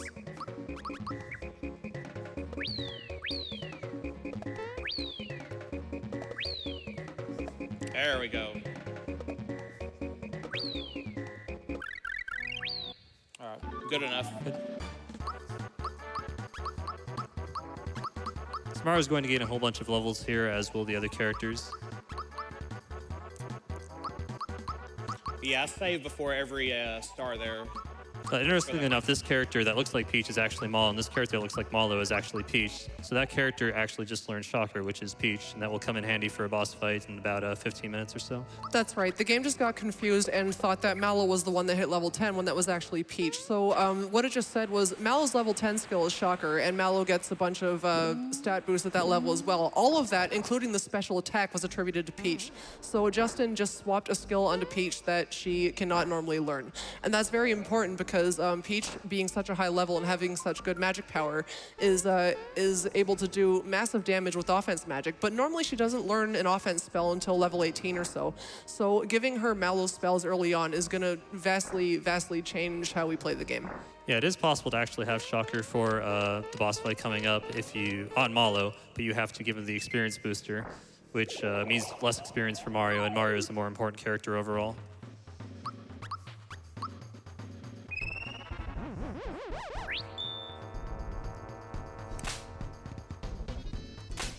So this is a pretty straightforward fight. He's just going to be using a few fire bombs, jumping once with Mario. He does want these fire bombs to freebie. More bombs is always appreciated, no matter at what point in the run you are. So there you just saw the power of the firebomb in action. 360 damage across the board when it normally is only supposed to do 120.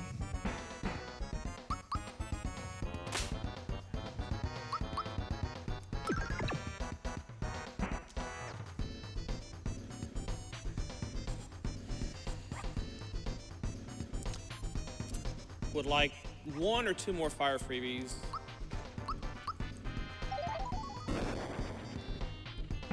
Claude, I can't remember. Was it you that found the skill swap glitch? I was the one that found it when using it from an invincibility star, but not the first person to find it overall. That was incorporated into the route a couple years ago. There we go. Got a good amount of fire bombs for the run. Would still like 1 more though.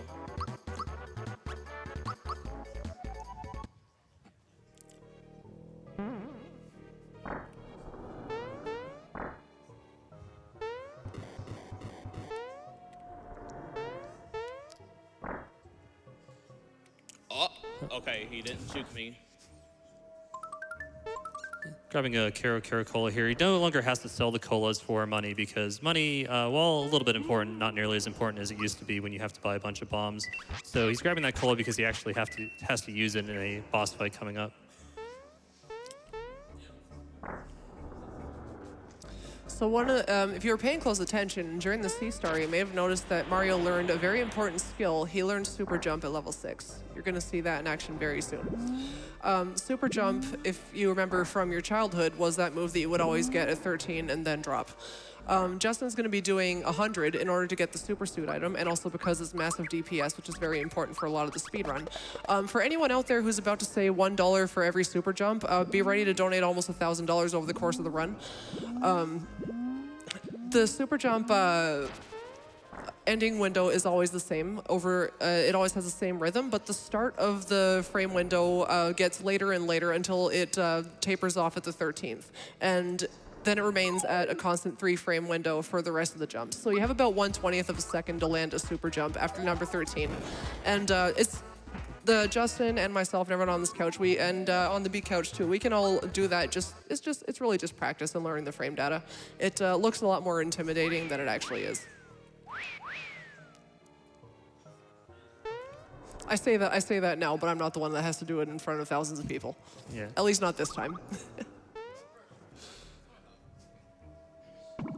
One more easy fight with the Bandana Reds coming up. Just going to use another firebomb here. He would like this to freebie, but he has enough bombs to be set for the rest of the run. But, you know, more freebies, always good. Freebie, do it. Okay.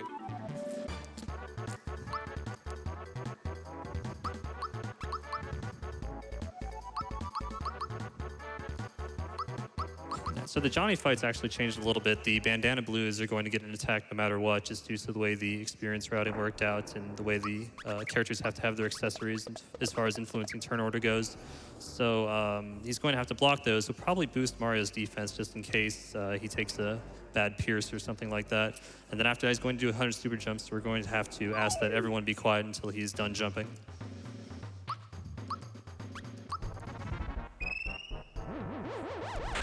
The magic number is 864.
That's it.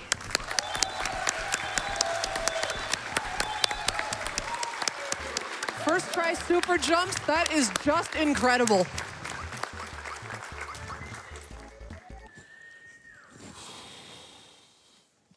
So now that he's done 100 super jumps, he is guaranteed to get the attack scarf and the super suit when he gets to Monstro Town. Those are some very, very important equips for the remainder of the speed run. The super suit gives you massive improvement across all stats. If you thought the lazy shell was good, the super suit is like the lazy shell, but a billion times better. It also makes you immune to all elemental damage and all status effects. The attack scarf also gives you a huge boost, but unlike the super suit, can only be worn on Mario. The super suit can go on anyone, so you see it switch around a whole bunch later on. And it also makes you immune to insta-death. So if you have the super suit and the attack scarf, I'm sorry, but just nothing can touch you except maybe Kulex's physical attack.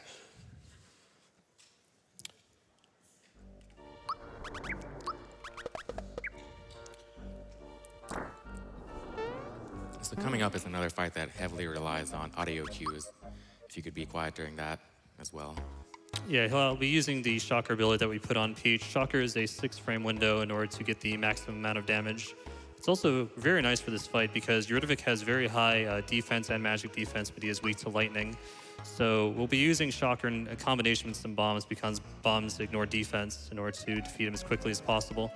And the Yuridovic fight is also a fight that's changed significantly in this route in order to consume less bombs, which means even though it's like a little bit slower, I think it's about 13 seconds slower, the fact that you're able to do it with 500 coins less of bombs makes the skip panda route what it is today.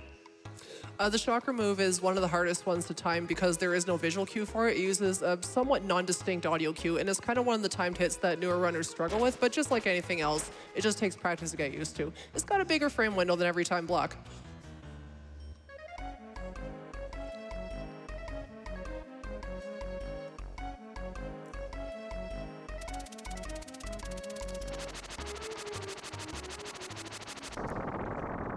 So first turn, he'll be boosting Peach because Peach is going to be the primary damage dealer. And Yuridovic's first turn is always scripted to be Water Blast, which is why we bought the mid-mushroom actually, so we can heal Gino afterwards in order to make sure he survives for oncoming turns. 237 is the amount you want to see.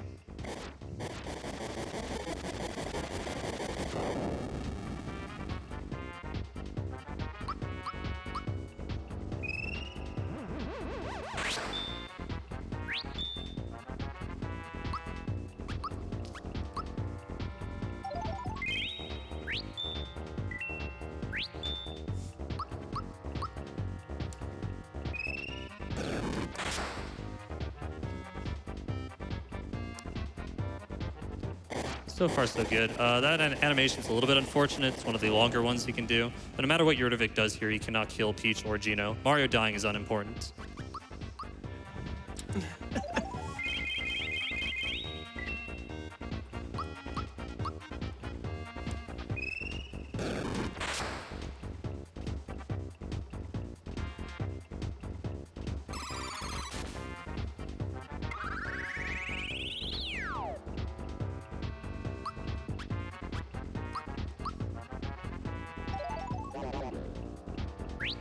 That's a good freebie, actually.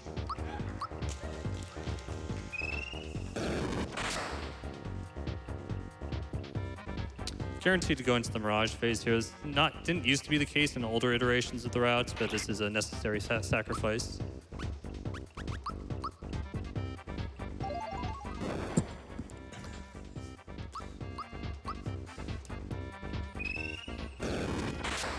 That should be good. Very nice. Very nice.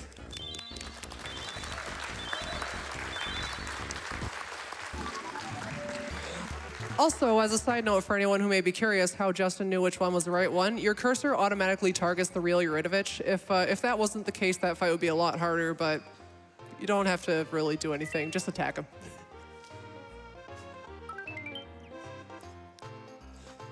If you like that little tidbit and if you want to learn more about the speedrun, you can actually visit our speedrun wiki, which is smrpgspeedruns.com, where this route is actually incredibly well documented. All the timed hits are documented, all the frame data, everything. There's lots of extensive tutorials.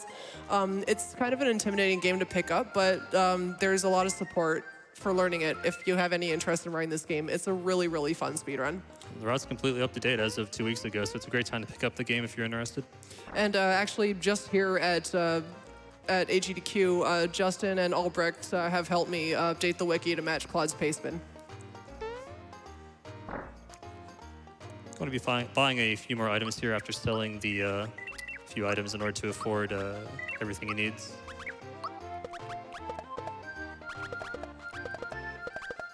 Just going to be some weapons for Gino and Bowser, and yeah, just making sure he has enough coins for a few things coming up as well. All right, let's see if the Makura shows up here. Okay, it didn't. There's a little cloud enemy that can show up randomly in any room in Land's End. And we'll pick up some safety items for later. Whoop. Okay. That treasure box is stupid. Yeah. I hate that one in most of the stuff.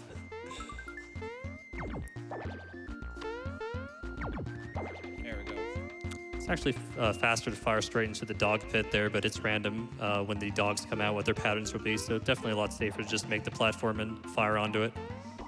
So here the spinning flowers return. Justin is going to be jumping on the bottom of the flower platform to immediately face up, which is the quickest way to make himself face the right direction. Okay, now we got time for some ice freebies. Hopefully we can get some of them. We got 2 already from the box, but we still want more.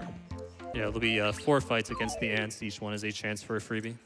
The ants will be taking 280 damage here, as Peach is not boosted, but the ants are weak to ice. Normally they would be doing 140. It's also specifically routed that Peach uses the bombs because each character in this game actually has a different item use animation, with Gino's being the longest and I believe Bowser's being the shortest. Peach is definitely up there as being one of the shortest though.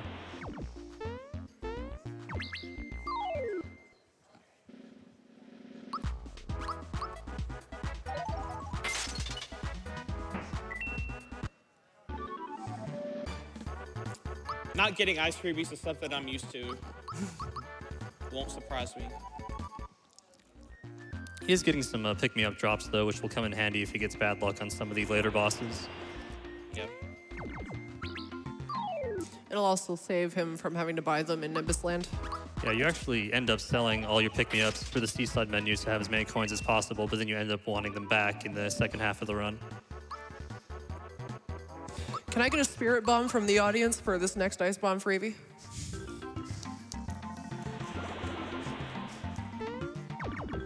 I think I used up all my luck in the first half of the game. And now the game is punishing me now. Oh no, we didn't have enough power. Maybe next time.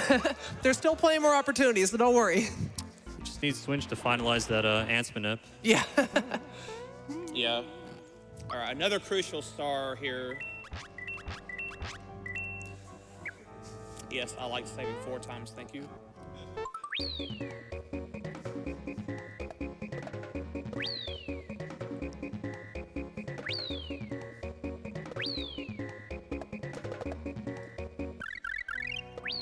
Very nice. Very nice. Yeah.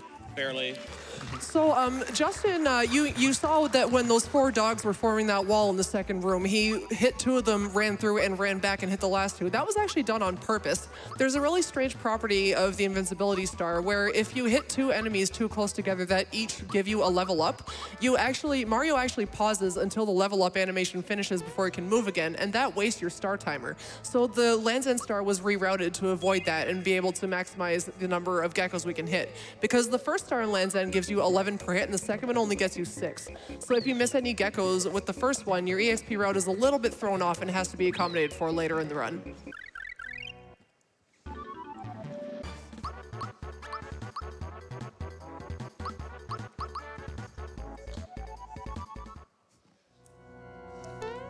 Quick purchase of a trampoline here. This will help us get back after we defeat the next boss. Yeah, much faster than dodging all those geckos. Yeah.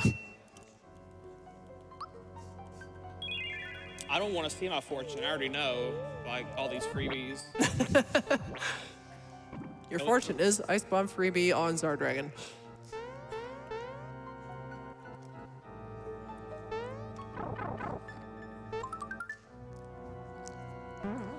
So in order to get to the next boss, he has to make sure he gets good luck on the fortune coming up. So 50% chance to be able to proceed in order to fight him. And that's the one you don't want. So if you start to get a lot of these in a row like this, you start to lose a lot of time. Unfortunately, there's nothing you can do about it.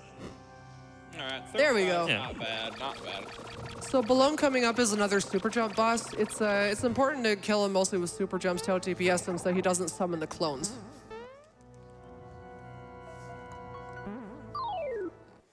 I guess out DPS was the wrong word to use there, but I'm sure you know what I mean.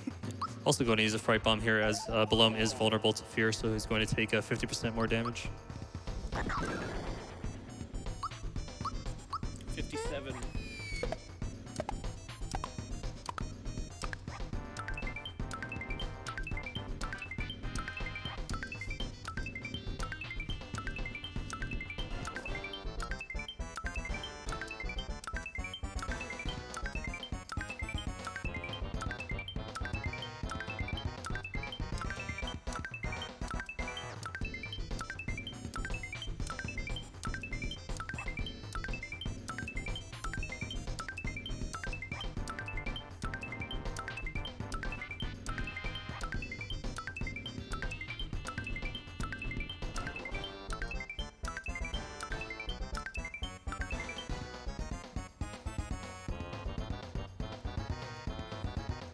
Nicely done. Nice. No clones. Summoning the clones would not only waste time, but also impact the experience route. If he gets the Geno clones, 10 extra experience. If he gets the Peach clones, actually 3 less experience. Mario clone doesn't impact it, though. I welcome a nice break from the super jumps. There will not be any more for a while. So far we've seen 157 super jumps. So here's where he gets the attack scarf and super suit, 2 most awesome equips in the game.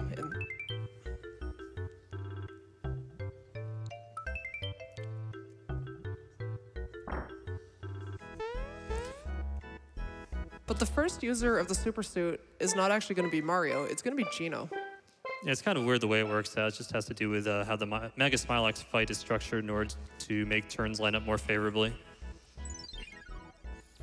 Earlier I was saying that there's only 3 armors we use in the run. Super suit, obviously, I'm sure you guessed by now, is the third one. It's work pants is like dollar store super suit in a way. Yeah.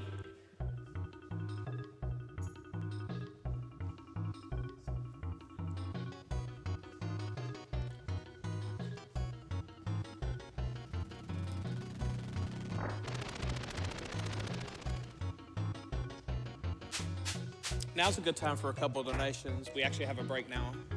That's great, because if you guys thought the $5 donation train for the minecart was crazy, we've been getting a lot of $100 donations because of 100 super jumps. Got a $100 donation from Skywardly. Here's $100 or $1 for each successful super jump on Johnny. Amazing job to the luckiest runner alive. Much love from the GDQ Discord. $100 donation from Donato134. It's so awesome to see 100 super jumps done live. Amazing work. Keep up the great run and let's work towards super jumping cancer away. $100 from John Borst. 100 jumps, $100. Let's go. $100 from Cosmo. Here's $100 for the 100 jumps I've never been able to do. Love GDQ, love Super Mario RPG. $100 from Mr. Jack Skellington, $100 for each complete super jump of 100. I'm glad everyone is specifying $100 per super jump after what I said during Johnny. So here we have another minigame, the Troopa Climb. If Justin scales the cliff in under 12 seconds, he gets the Troopa Pin. The Troopa Pin is a very good equip. It's basically an automatic energizer. It gives you the attack/magic attack boost immediately, and also increases your speed. So if you, later on, we'll see a Troopa Pin user that tosses like a bomb will automatically get the attack boost on the bomb, and so on and so forth.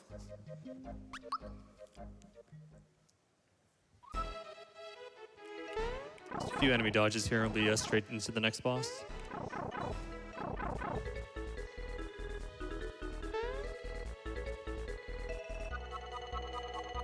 See ya, box boy.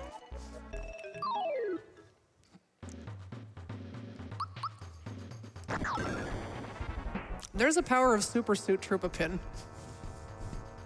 294 damage. Here's just going to attack the next Smilex twice. As long as he properly times the attacks, which he just did, it's pretty much impossible to not have enough damage to take him out. If you get the bare minimum rolls on both attacks, you won't kill him, but that's like 1% chance or less, I believe.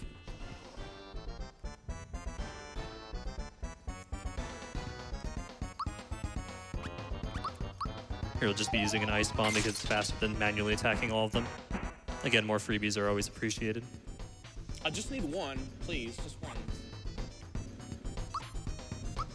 Just one. Thank you. There we go. That was all you guys. Now we're covered for Axum Rangers.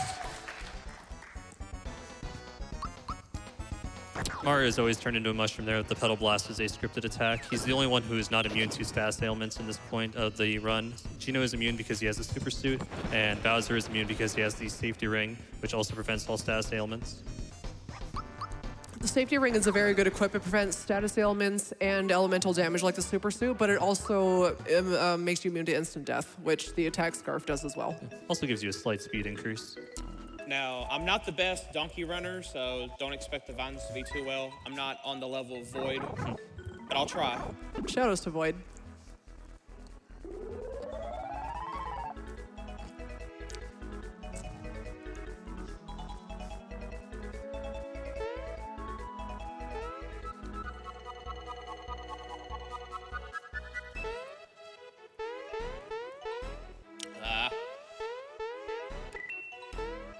Okay. Jumping up the vines is quite annoying as you have to hold away from the direction you're trying to climb while you're jumping in order to advance them faster. So Justin's kind of doing this a little more safely, as you can't re-grab the vine if you're facing the same way. It is nice to grab a few of those coins. They do give you 10 each, but again, money isn't as important in the second half of the run as it is in the first half. Yeah, as Claude mentioned, I'm an MMX runner, so we don't have vines, we have ladders, but we don't even use the ladders in those games anyway. Yeah. So Nimbus Land is basically cutscene city, so I think this is probably also a good time for more donations. Oh, I've got donations. We have a $35 donation from Lady C. I figured I'd make my first donation while my buddy Pidge is on the couch. Your commentary is on point, and I'm absolutely digging this run. Cheers. We have $210.35 from Mark. This is the first time catching GDQ live for my brother and I. I'm so excited to see Super Mario RPG live. If we can make Octopath Traveler happen, this would be the perfect GDQ. I'll donate an additional $40 if I can get a good Mario wahoo from the couch or audience. Thank you for doing that so I didn't have to.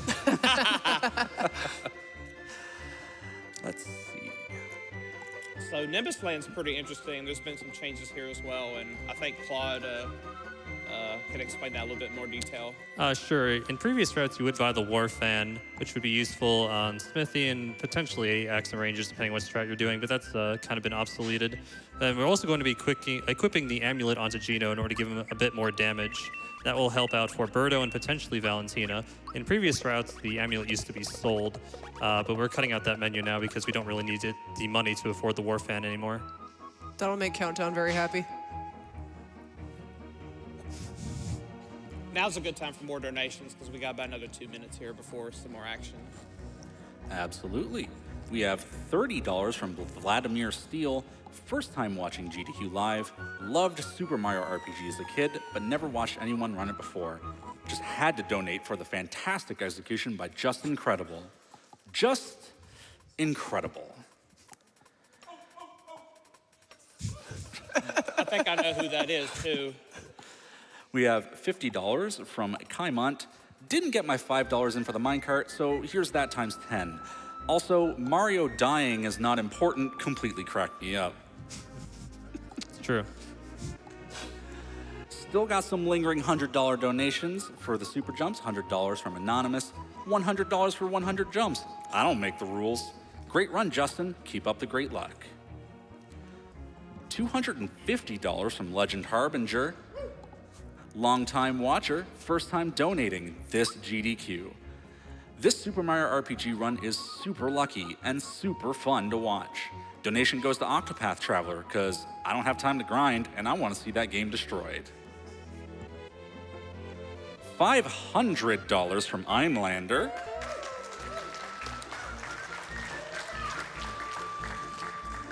The couch crew wanted $5 for the minecart time, so I figured I would offer $5-ish. Been getting more and more into this event for years, but always keep missing it live and just watching the VODs. This year I'm finally watching it live, so it seemed like the perfect time to catch up on some missed out donations. Keep up the great work, runners and staff. $100 from Brandon C. $100 for this great run and great commentary. $36.38 from Maj Caboose. Hey, Just Incredible 83. Had to donate for my favorite game. Here's to a 3-hour, 6-minute, and 38-second run. $5 and... that is the incorrect number. $55.55 from MacGyver for Life. A 5 for the Minecart, Rock Candy, Flower Box, and awesome luck. Keep up the run and fantastic commentary. $100 from Windslash, $100 for 100 jumps. Let's go. $105 from Anonymous. Here's a donation I was gonna make, plus $5 for the minecart time. I love this bird. I love it. $100 from Digglypath. Super Mario RPG is my favorite RPG during my childhood, and watching this just incredible to watch. Keep up the amazing work, and let's prevent cancer. This minigame we have coming up here is kind of funny. It's where Dodo has to polish the statues with his beak, and Mario is trying to disguise himself as a statue. He does not want to get a full-on beak to the face, so he's going to try to jump out of the way when Dodo smacks his beak at you. And it kind of looks like Dodo is kind of dumb and doesn't realize that he's not pecking anything, but what's actually happening is if you look closely at his sprite, his helmet is covering his eyes when he pecks Mario's statue. So he gets a little confused. But this minigame is pretty easy. I think I've only ever seen Daniel RGT fail it. Oh, wow. Shout outs to Daniel. Yeah, and from succeeding at this minigame, Justin gets the feather, which is a nice little accessory that gives you a plus 20 speed boost. That's good for turn manipulation.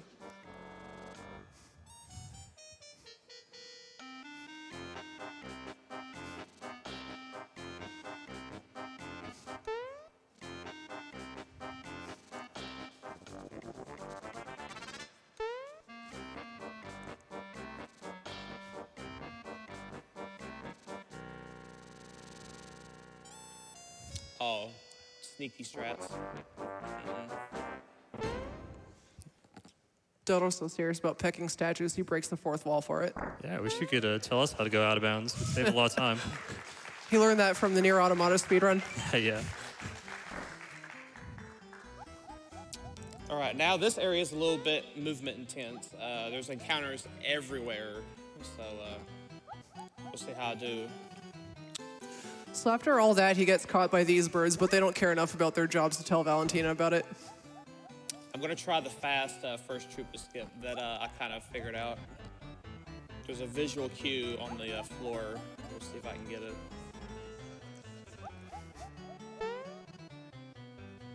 We'll pick this up for safety.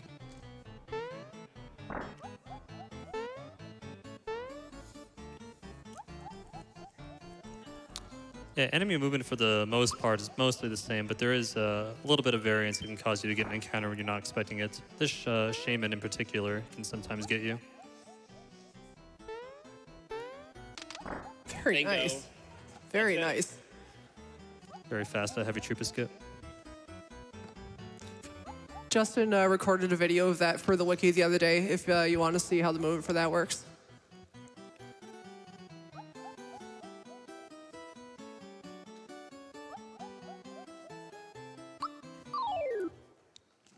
The Birdo fight is pretty straightforward. He's just going to be doing some untimed attacks here in order to break the shell. It just matters how many times you attack and not the damage you do for the most part. Also going to be boosting Mario's attack here for the second part of the fight where you actually fight Birdo. Compared to previous routes, Mario's going to be doing a bit more damage than he otherwise normally would be doing. And combined with the amulet on Geno giving him more attack damage, it's possible to defeat Birdo without using the bad mushroom, which is both faster and allows us to potentially do a faster strat on Dodo coming up. Okay, that's all right, roll.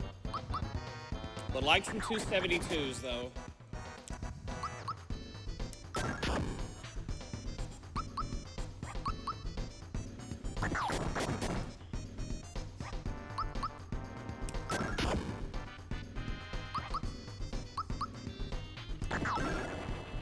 That should be enough. Very nice. Yep. He gets to save his That- bad mushroom for later. Yeah, I really want that bad mushroom for Dodo because I got that Fright Bomb freebie from Eurydivic, so that opens up an alternative strat in the case I don't have a Fire Bomb. Yeah, Justin will be able to do the second fastest strat for Dodo now, involving a Fright Bomb, a bad mushroom, and also just defending, letting the poison damage wear out. Nice. Good skips there as well.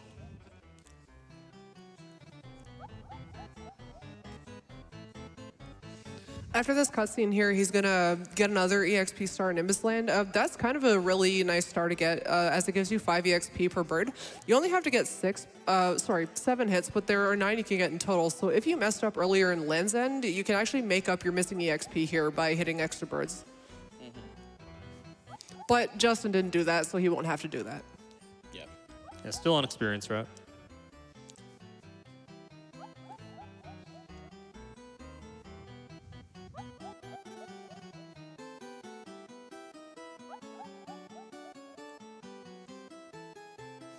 We got time for one quick donation before the next fight.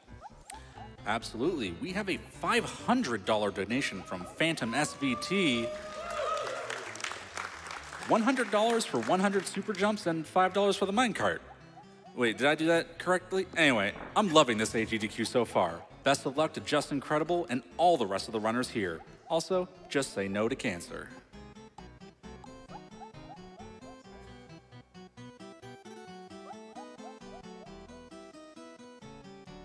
I'm gonna make a quick save here. Probably don't need to, but... It has been a while since the last save, so it's a good idea. And we'll reset the room here.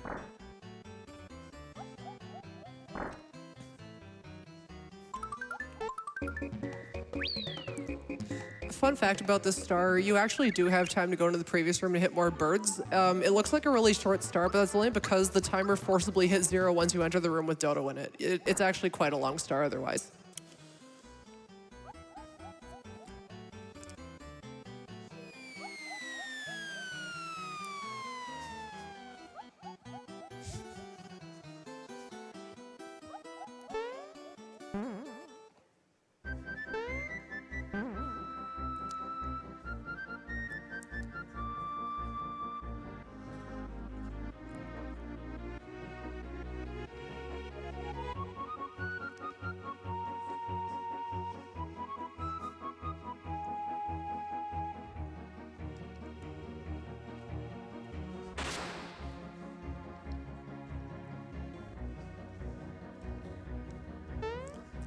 All right.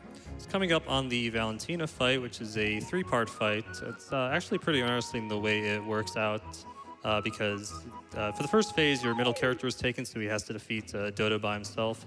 And Dodo actually has 1,000 hit points, but you only have to deal 400 damage in order to make Dodo leave and go on to the second phase. But because he has 1,000 total HP, you can use the bad mushroom to inflict poison on him, which is based on maximum hit points. So what he's going to do here is he's going to use a bad mushroom in order to, and let the poison tick down twice, and then he's going to cancel the effects of the poison with the fright bomb because Dodo is also vulnerable to fear, and the fear will cancel out the poison and make it so you don't have to watch it tick down into the third phase when they fight together, which just wastes time. That's a really interesting strat that XTheChar found recently. Beforehand, it was either toss a firebomb, toss a bad mushroom, or just attack, but that one's really cool. Yeah, second fastest way to beat Dodo. Oh, baby, that's what I like to see. Yeah, Valentina can either use physical attacks or spells here, and as is the theme throughout the rest of the run, you always want to see physical attacks because they're faster, and also because they can be perfect blocked. Valentina using physicals is nice because she has, I think, the widest array of spells in the game. She has 9 spells altogether. Yeah, you won't ever see the last 3 in a speedrun, though, because the fight will end too quickly. I like to see some 438s from Mario. Yeah, it may be possible to skip one of Valentina's turns here if we get good rolls.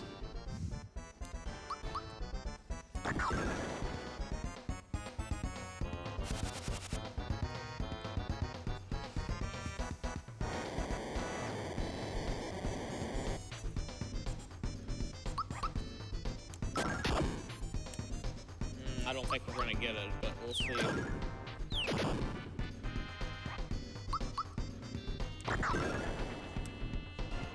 Yeah, we didn't get it. Only losing a bit of time for going for a turn skip.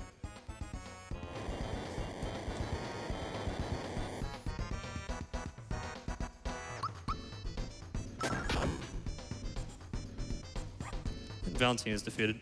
If you're wondering why he's only using physical attacks instead of super jumps, it's just because Valentina's magic defense is very high compared to her regular defense, so it just ends up being faster to do physicals.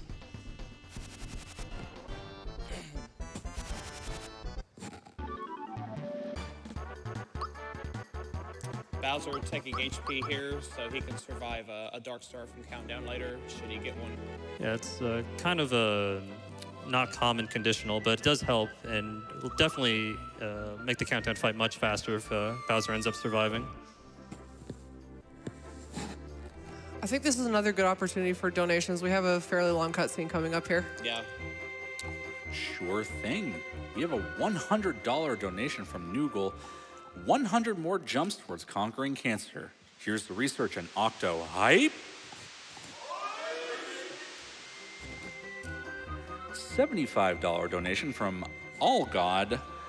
First time donator, long time viewer. What better time to donate than during a speedrun of my all-time favorite Super Nintendo game? I do a yearly playthrough, but it takes me a bit longer than a couple of hours to finish. Thank you, Justin, and all the runners for doing what they do to help a good cause. And kudos to the wonderful commentary during this thus far solid run. $35 donation from Patches Mike. I'm learning so much about one of my favorite games. 100 jumps is only 97 more jumps than I ever had the patience for. $42 donation from Kikiwako. When skill and luck comes together, the universe opens the path to perfection. Let's hope this donation will open the path towards cancer's butt so we can kick it. $300 donation from MCP. Go, game's done quick. $105 donation from Anonymous. I missed the $5 minecart donation, so I just added it to the $100 super jump donation. Thank you for the awesome show and great runs. Good luck, runners. Another $100 donation from Bagstrax. $100 for the 100 jumps. Unreal. So before I enter the volcano, I'm going to make another safety save for the final star chest of the run and the final ability swap glitch. Yeah, the ability swap coming up will put Geno Blast on Peach, which is currently only used at the very end of the run, just to give you a source of powerful AoE magic damage.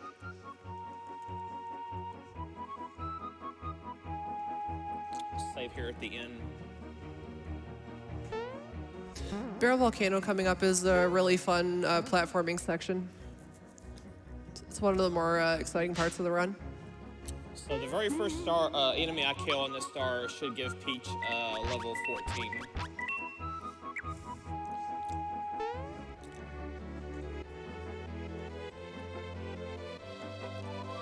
So the run really heats up in the volcano, figuratively and literally, I think. Yeah, some difficult enemy dodges, and as Justin mentioned, he wants to kill as many enemies with the star as possible in order to make sure he's on the experience route, and also to get a Geno Blast on Peach.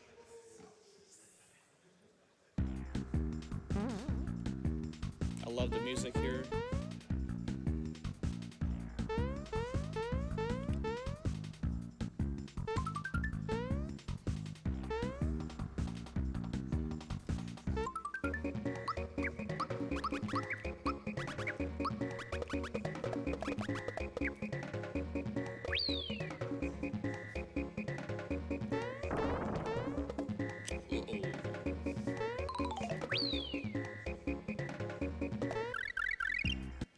Good. Very good. Now, unfortunately, even though he took out that gigantic enemy there, it gives just as much EXP as little tiny ones because of how the stars work. Again, that character that looked like Geno is actually Peach, so he's on experience route. So Peach just learned Geno Blast, and you'll see what kind of interesting graphical effects that has very soon.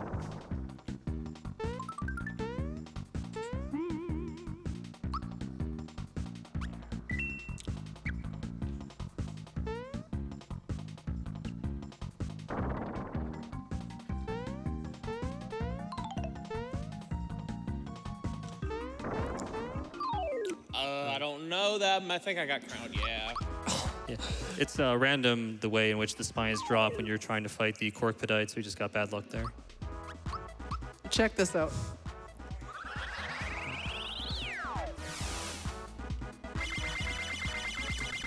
I made a perler of pink Geno and forgot to bring it.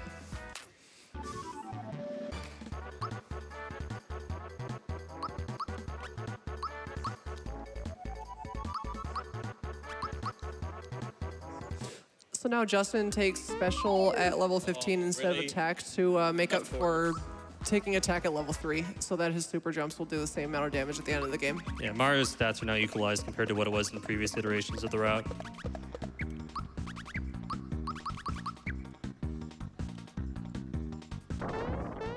Okay. Fortunately able to dodge the stump, but the stumpet is an unescapable counter, so very good to dodge that one. Yeah, I've been missing that a couple of times in practice. So Justin actually changing the order of Geno and Bowser there is significant.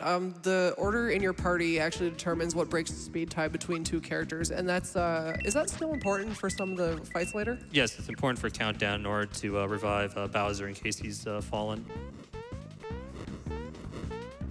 Exclamations are.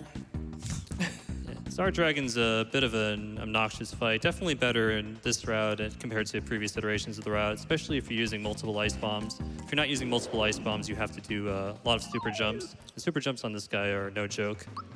But fortunately, I won't have to do Oh, and also he has evasion. Oh, really? All right. We're going to play hardball, I see. Game's starting to fight back after all that good luck. Yeah. Super jumping on Star Dragon is quite annoying, as the timing between jumps, I believe Albrecht was saying, actually does change on floating enemies, which is also a problem for Kulex, who luckily is not part of the speedrun, but who you will be seeing later as the incentive.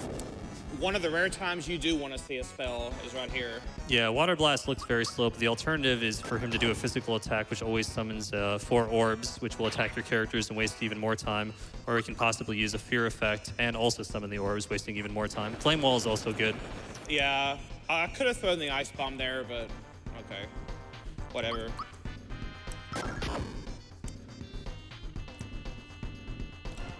Okay, yeah, now we're gonna get him, aren't we? All right. I think I misplayed that a little bit, but it's all right. Difficult to react to missing Star Dragon. Again, it's only about a 5% chance. But I can probably go ahead and save the other ice bomb for later, actually. Yeah. Not a bad idea. Yeah. That'll be useful for Gunyolk, actually. So second phase is Zombo, and he always opens up with Boulder. He's probably going to be doing 2 physical attacks here, followed by a few Ultra Jumps. The Ultra Jumps will skip one of Zombo's turns, which just increases the consistency. It would be faster just punch him throughout the entire time and hope you don't get counterattacks, but that's unlikely. That's a counter. And there's his actual attack.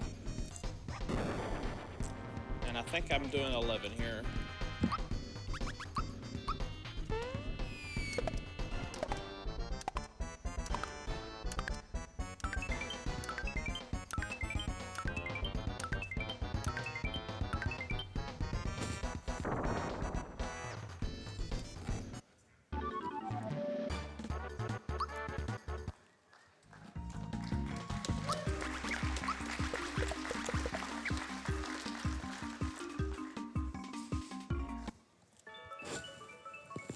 So Bowser is going to be taking the super suit here so that he can survive Breaker Beam and also for more consistency in the damage rolls, since Bowser's unarmed and he does constant damage. Yeah, the Hurley Glove just wastes time because of its longer animation. You don't actually need the extra damage from it, so it's just faster to take it off. We will be putting it back on later on in the run.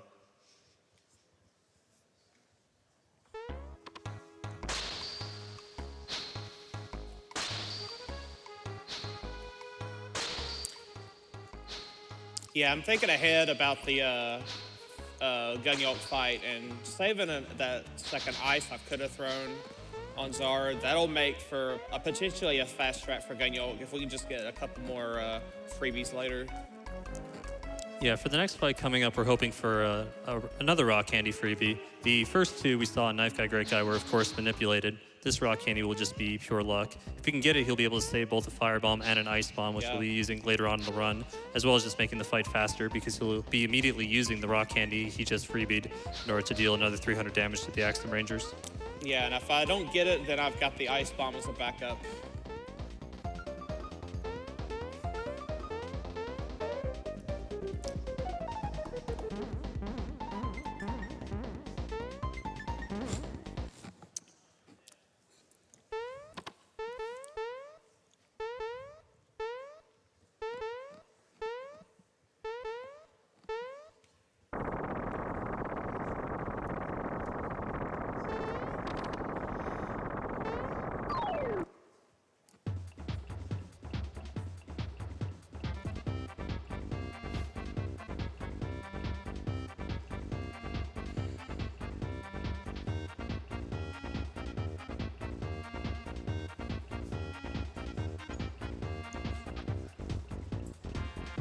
All right.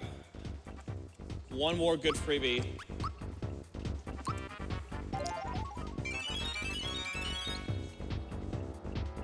Aw. That's all right. It's all right. It's okay. There's lots of different strats you can use in this fight. Yeah, Lack got the rock candy freebie in his run, so now we get to see an alternate strat here. Yes, we'll be using both the rock candy, ice bomb, and the fire bomb.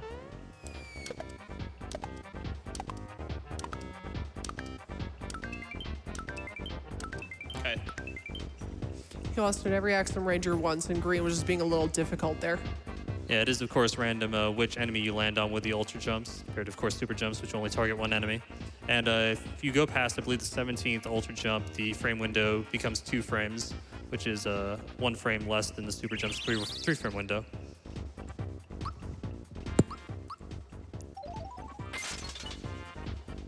Nice. Nice. I think we have ourselves 3 ice for Gunyok. Excellent. That's going to make a later boss fight a lot better.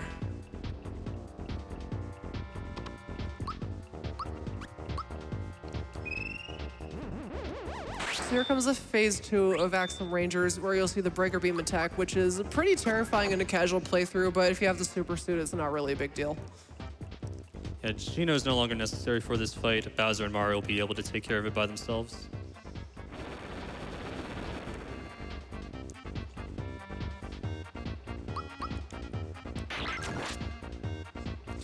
The HP looks a little low, but the Axums take a turn to recharge, and this thing only has 999 health, and it's going to be dead before it can issue another Breaker Beam, so in pretty good shape here.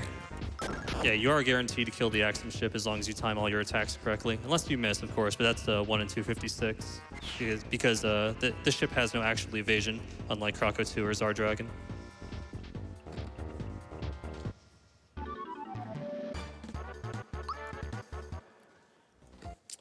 All right. We have time for maybe 2 more quick donations before the final stretch. Sure thing. I promise I haven't been sitting on these. We are still receiving donations for the super jumps and minecarts. We have a $105 donation from J. Louis Castillo. The luck on this run has been insane. Here's $100 for each super jump on Johnny and $5 for the sub 2 minecart. Octopath hype? I'd also like to remind you guys that we are making great progress on the Octopath Traveler bonus incentive. We've raised about $10,000 alone during this run. Just a little over $30,000 to go. I believe we can make it. We have a $100 donation from Striking Darkness. Just wanted to donate during what looks like a run better than I could have done. You got this, Just Incredible. We have $50 from Locke, donating for this fantastic commentary. This has been the best commentated Super Mario RPG run I've ever seen. Thank you guys for these fantastic technical explanations. We have $100 from Aaron Keeling. Hey Justin, just wanted to watch your and all the other great speedruns. Let's make this AGDQ just incredible. Thanks, Aaron. We have $30 from Yoshima, longtime watcher, first-time donator. Loving the Super Mario RPG run and had to donate. I've lost both my parents to cancer, so hoping this can help prevent others from going through this pain that cancer causes. Justin is about to do another audio-based RNG manipulation, so I'm just going to request quiet from the room. Yeah, much like the Knife Guy, Great Guy manipulation, he will be saving first in order to set the RNG back to 0. This is not a safety save. And he'll be going for a fairly tight frame window in order to manipulate the Bowser doors so that he won't get any Bowser battle doors once he's inside the keep. Yeah, if you remember, Checkers did Nimbus Manip 2 runs ago, and Lack did Mario's Pad, and now English Manip is back. Yeah, it's a bit faster than when Checkers did it those years ago.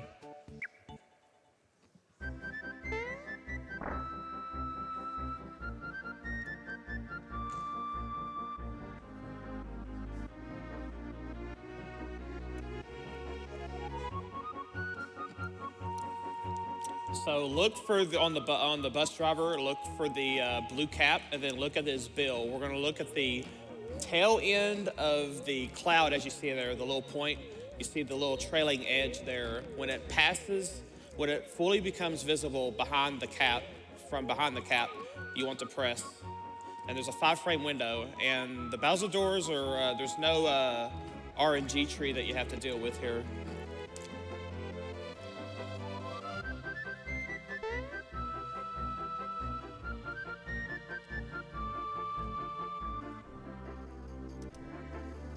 Okay, that's maybe on like the first or second frame, but I think we got it. Hopefully it's good. You can either use an audio cue or a visual cue here, just depending on where the clouds are in the background. So door 2 should be coin box. Door 5 is quiz, and then door 6 will be either platform or invisible floor. And after that, we should be good. And then door 3 is last. It's actually important that you do the doors in a correct order now, because there's actually a wrong warp coming up in the Abyss in about like 20 minutes or so. It doesn't take that much time, it's only 7 seconds, but it's dependent on the order in which you do the events contained within the doors. We'll explain that a bit more later. Yeah, the wrong warp was found by accident, and we'll cover that a little bit more detail a little bit later.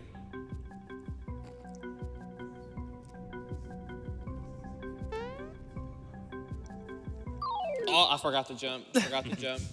That's on me. Ooh, first turn runaways. Always lucky. Good grief.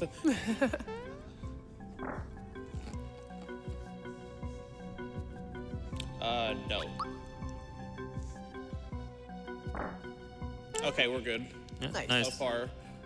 So running into that Goomba doesn't actually affect anything because, like these guys were saying, the doors are set as soon as you enter Bowser's Keep.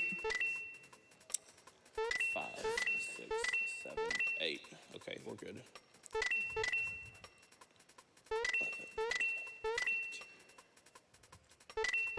15,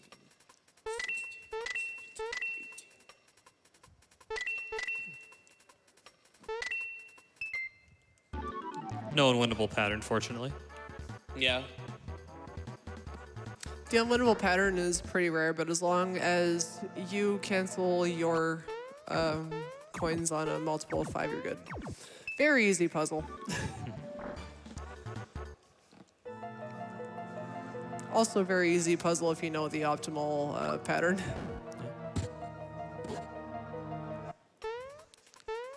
Just a Kirk cue for creating the algorithm that determines exactly how you should do this puzzle for it to be the fastest it can be.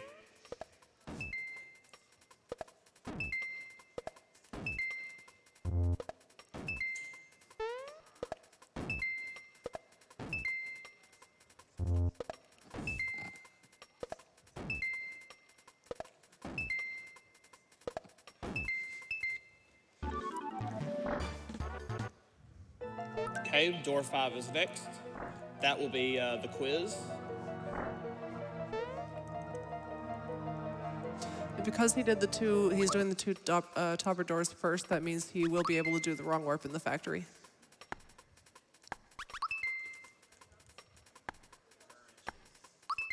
There you go.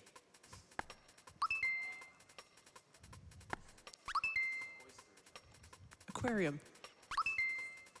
Suizoku-kan. Jonathan Jonestar. Well, I'm glad we didn't see the Wiggler question. That makes me mad. Of course, definitely a lot harder in Japanese. Japanese, I'm not sure if we mentioned, Steve, it's about 8.5 minutes. So that's, everyone at this point, if they're doing RTAs, pretty much runs on Japanese. 13, my lucky number. No, seriously, it is.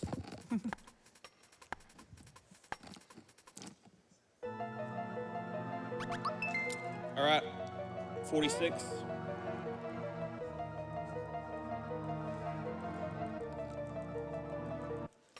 Ooh, 47. Wow. Oh, I've only seen that pattern once. Yeah. The rare 47. I think it was in a randomizer, too.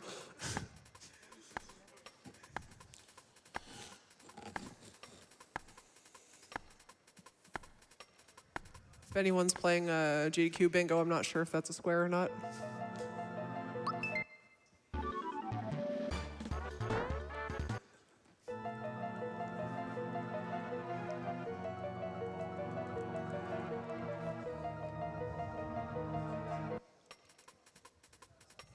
That's 2. That's 3. And 1.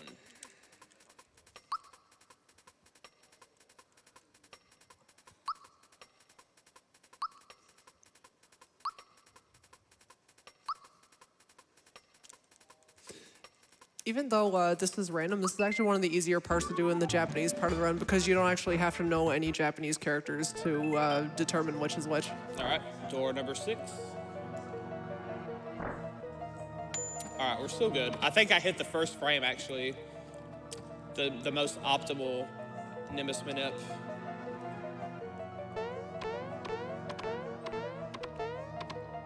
I'm gonna get this Kira up here. Yeah, a bit easier to grab this one compared to the one at the end. Yeah. So we mentioned the wrong warp a bit earlier. This is actually what determines the coordinates for where you're going to warp once you're in the correct section.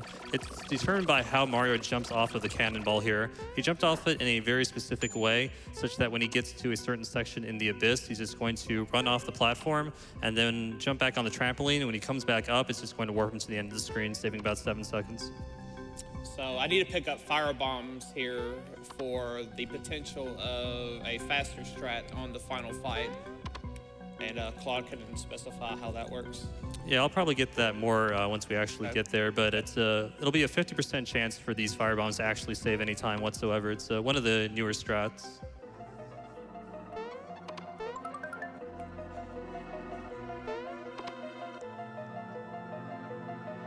And I have to pick up both fire bombs because I didn't get the rock freebie.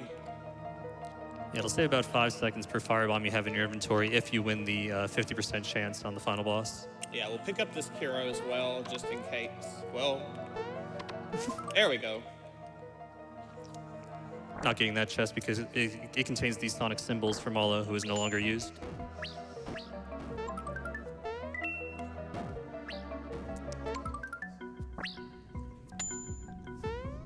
This is the second of the 2 fire bombs you want to grab. This one's a bit faster to grab.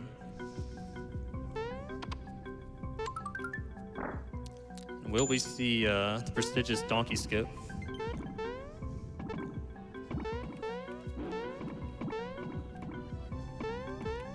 That might be it. Nice. Nice. Saves a few seconds.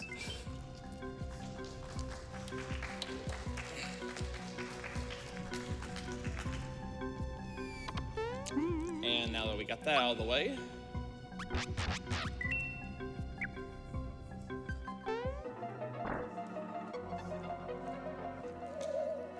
All right, coming up is Magic Koopa. This is a very straightforward fight. Just going to be using a Fright Bomb off the bat because Magic Koopa is vulnerable to fear, causing him to do 50% more damage, and then just attack with all characters.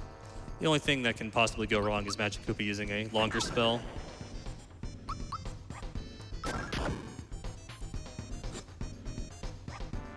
the fastest attack. Yeah. But since he has a Fright Bomb, Blast is only doing half damage and, or at least significantly less damage, so Gino's not really taking much from that. The fastest Magic Koopa fight. See you later, Kamek.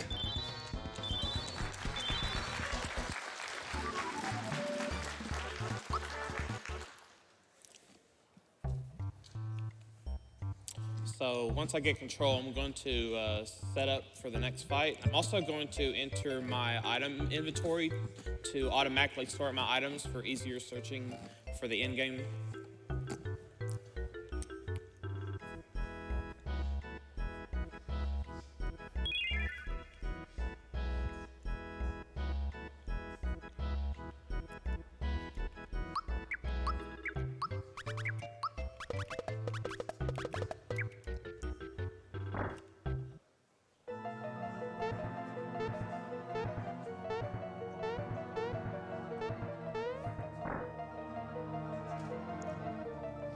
Coming up is Boomer. Just another straightforward fight that involves super jumps. It's going to be jumping off the bat and then boosting Mario, and then that'll be followed by about 40 super jumps or so.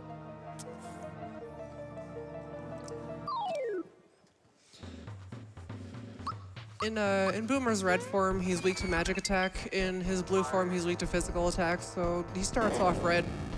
Super jumping him is the right move.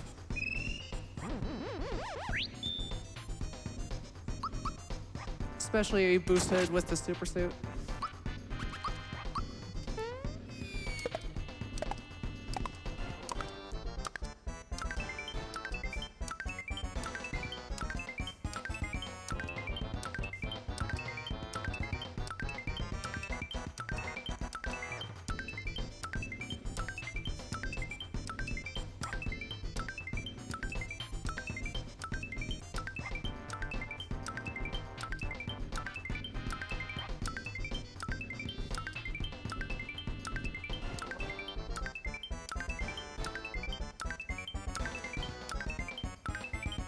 1760 is what you want to see. Very nice. Poor Boomer-chan. Or Boomer-chan.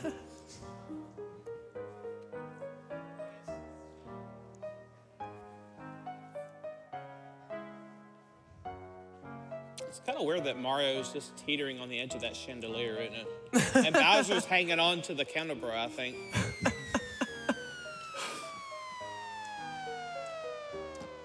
Bowser's not a fan of the new decor.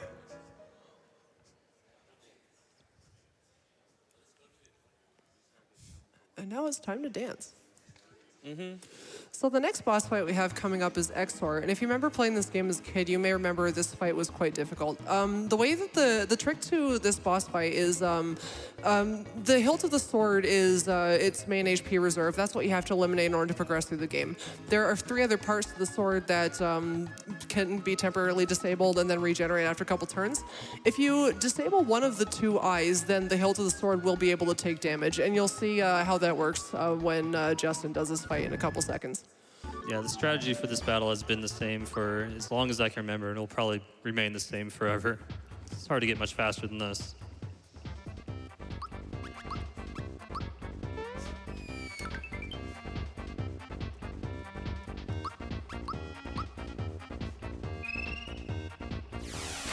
Shoutouts to Dragon Rage UK. Only guy I ever know to miss this in a PB attempt. Yeah, it's actually in a PB. He an actually PB'd with it. enormous frame window to get the Geno World time there for 9,999 damage. I think SNES Chalmers has done that too. Shout out to those guys. But yeah, we did say you could take damage when you disable an eye. I'm sorry, his new Twitch handle is Mithragon, but that's his former Twitch name. So now we're at the final stretch of the game where things really heat up. Movement and the final RNG-dependent boss fight in the game. Runs have died to this clock.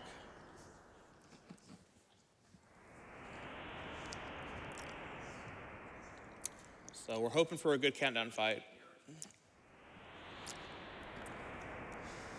The countdown fight used to be a lot scarier than it is now, but it still is quite scary, as the two bells just can deal massive damage to you, and countdown can be a little rude when he throws an ice rock on Bowser. Yeah. Of course, I'm talking about the boss and not the guy sitting on the bee couch right there.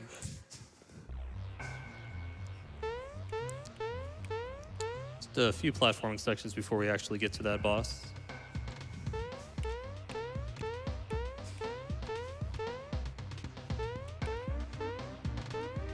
Oh, man. Okay. Okay, that's good. It is possible to punch him and instantly defeat that enemy, but then it messes up the experience route. Plus, it's slower.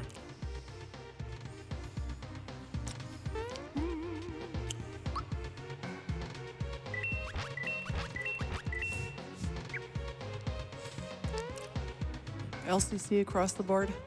That's what I like to see. So like Pidgeot mentioned, this boss fight's definitely a lot safer than it used to be, especially if he chooses to boost Mario's defense. What he's going to be doing is he's going to ultra jump and land on each enemy once, and then he's going to be throwing 3 total rock candies followed by another set of ultra jumps. He does not want to see any character dead or disabled in order to get the fastest possible fight.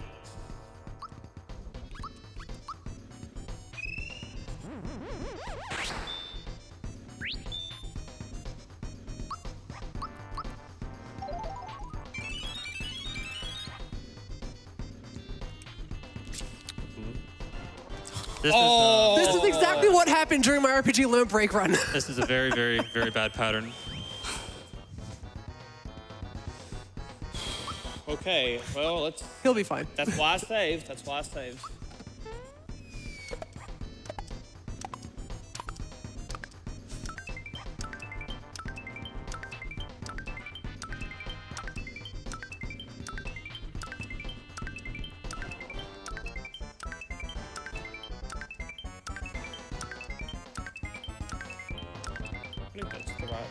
Because both characters are disabled, he's going to have to win the fight just with Mario, which means he's going to have to super jump on the dingalings to prevent them from getting more attacks off, which could potentially be devastating.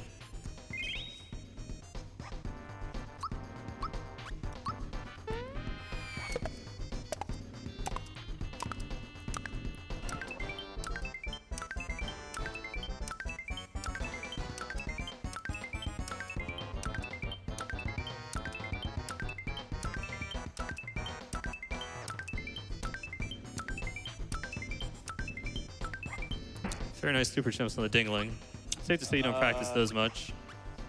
I'm gonna do this just for safety because I know what's coming. Yeah, a bit of improv here. This is not a typical pattern by any means to see time marching on twice. Going to be seeing a lot of spells you don't normally see in the run. Hopefully I've earned my doctorate in countdown. Claude, do you happen to know offhand what the chances are of getting double time as marching on?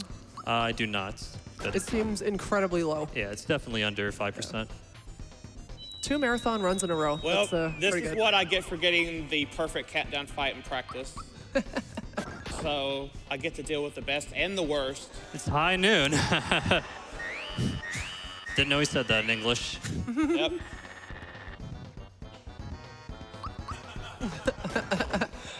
Of course, We're going Corona around is, the world here. Yeah, around the world. Back to 1 o'clock. Corona is a fire attack, so Justin would have taken damage from it anyway, but it's still funny that it missed instead of just doing 0. Well, we got all the bombs we need since I didn't have to throw just the 1 rock. Yeah. That's true. That does conserve a lot of rock candies. So we will see the optimal gun yoke. Or the second fastest now with the new strat. Yeah, 4 ice is technically faster, although we might see that anyways if you get a freebie. I'll probably stick with it. All right, now here comes the wrong warp. Yeah, it'll be in the screen with a lot of conveyor belts and booze. He's just going to run off the screen immediately. It's not going to be a mistake, as you'll see shortly. Now, that is that's not the screen, but Yeah, that that's jump not the is screen. that jump's kind of tricky. There we go. My D-pad failed me there.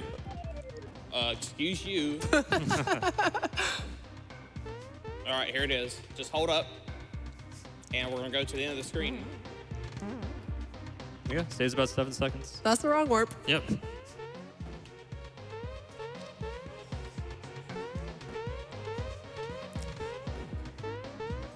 All right, it's all execution from here.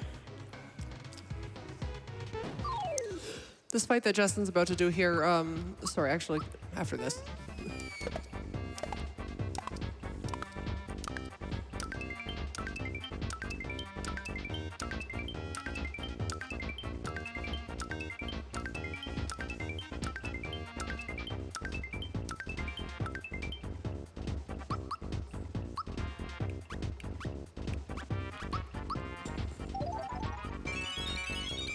If you have enough rock candies in your inventory, it's faster. Oh, nice. Wow, are you kidding? Let's see if he gets the drop, too. I want to see the drop. Yeah, let's get the drop.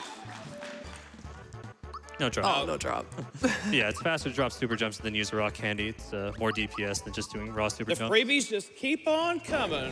That fight has a 25% chance of dropping a rock candy as well. In this fight here, Justin's going to take out Domino. There are 2 possible endings to this fight. You either fight a giant snake which does physicals or a giant snake that does magic. We're going to do the one that does physical because it's weak to magic attack and we can just super jump it. Super jump is a little strange in this fight because I'm not sure why this is. Maybe one of you guys know, but the frame timing between the super jumps is, I think, 2 frames longer. So with a 3-frame window, that can mess you up a little bit, but it's not too bad to adjust. Getting the endo bubble on Bowser, that's actually the worst possible looking. It's pretty much the only thing that can go wrong in this fight. Wonder if Justin will choose to use the rock candy here so we can end the fight. He will not? Okay. Just going to go an extra turn then. Yeah. Yeah. And normally you'd be able to defeat Domino in this round of attacks, but because Bowser is feared, he'll be doing half damage, so that won't be possible. Yeah, I want optimal gun yoke or as best as possible. Understandable. We don't get to see it often, so this is a good time for it. I think the last time I had optimal gun yoke was my first 249, but that was ages ago. Yeah, having to know conditionals for all the possible bomb freebies you can get in the run is one of the hardest things of being able to adapt to and do properly. Meanwhile, in the pseudo 100% category, my notes say I will never route this because we just have too many bombs to work with.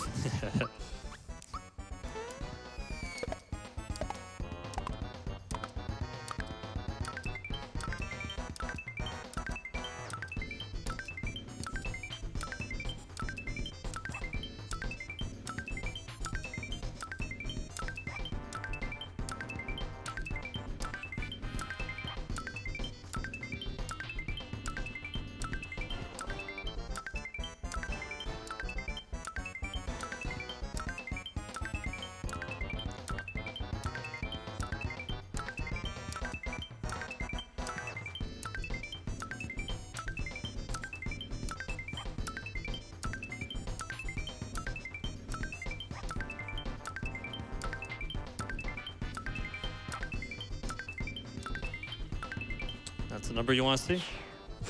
Nicely done. So that's no drop super jump so far, correct? Yeah, that's correct. Yeah. I believe Justin said he hasn't dropped super jumps in like, what, 9 months or something? Almost a year now, I think. Wow. That is a consistent streak.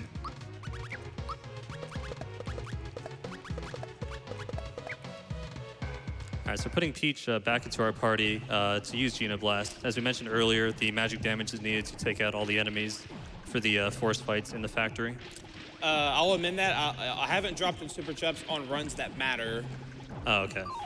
This would count as a run that matters. I would hope so.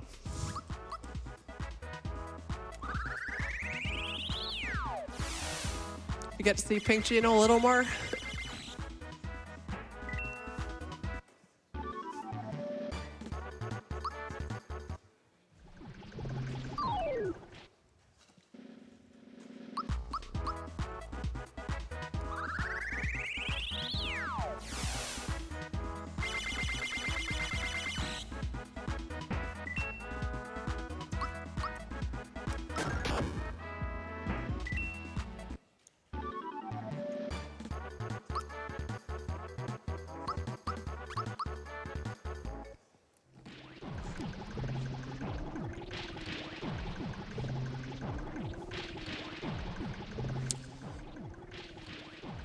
We probably got time for one quick donation now that we got a little bit of a break.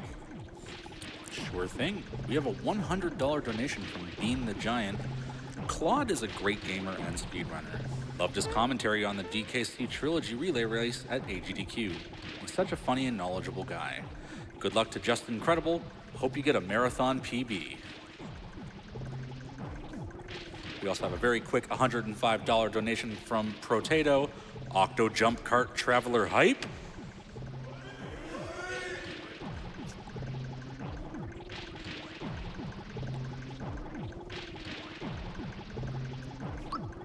Get yet another rock candy here.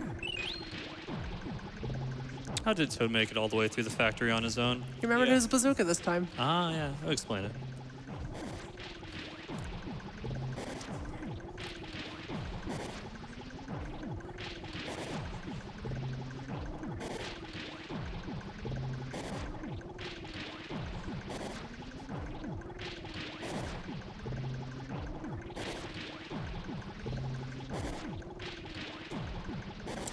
So our final two uses of Geno Blast are coming up.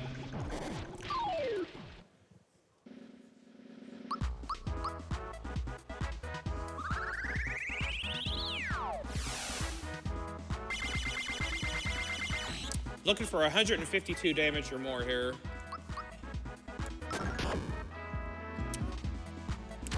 There we go.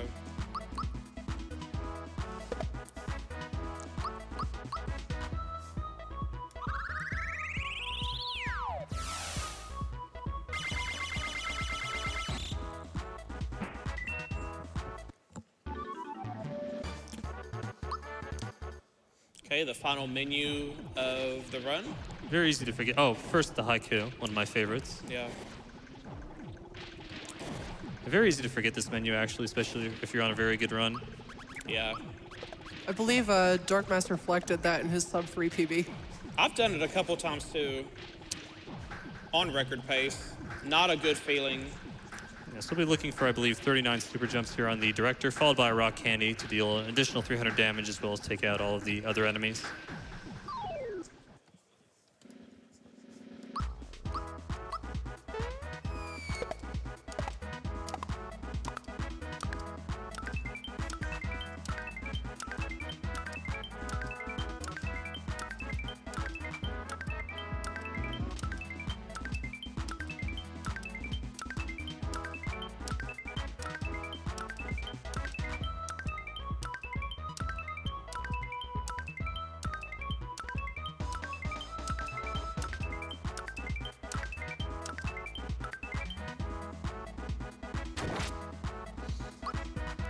Let me check my rock candy count just for a minute. Okay.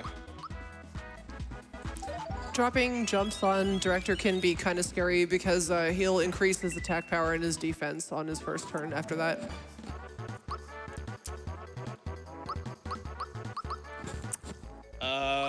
We're gonna have to use a 3-1 strat here, I think. Yeah, hopefully, one of the ice bombs will freebie, and you'll be able to do the 4 ice gun yoke strategy, which is the absolute fastest. Both the 3 ice, 1 rock candy, and 3 ice, 2 rock candy strategies will flow into the 4 ice bomb strategy in the event of a freebie. Yeah, gun yoke is, if you remember the breaker beam attack that the Axum Ranger ship used, that is a devastatingly powerful attack, and gun yoke is the second boss in the game that can use it. However, if you remember all the way back to Tadpole Pond at the start of the run, we have a little item that's going to help us. Oh, there it is. We will get to use optimal. Okay, it must have jumped around. Okay. Rock candy was in an odd spot.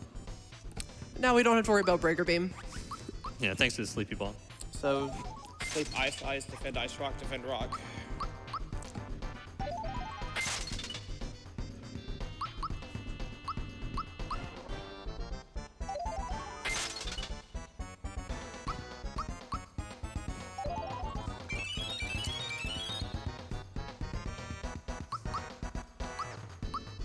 Yeah, whenever you use an item, the items in the menu do not auto-sort.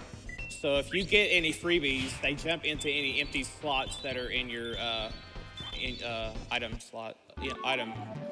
inventory. That rock candy should be useful for Smithy too, I believe.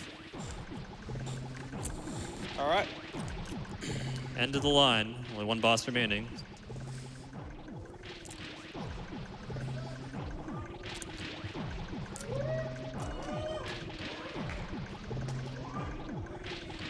One more save. Just to enjoy it a little bit longer.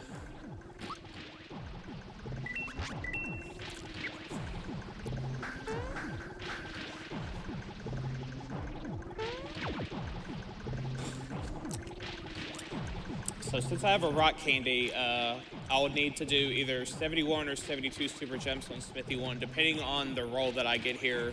I want to see a 198 or higher, and that'll translate to 71 super jumps.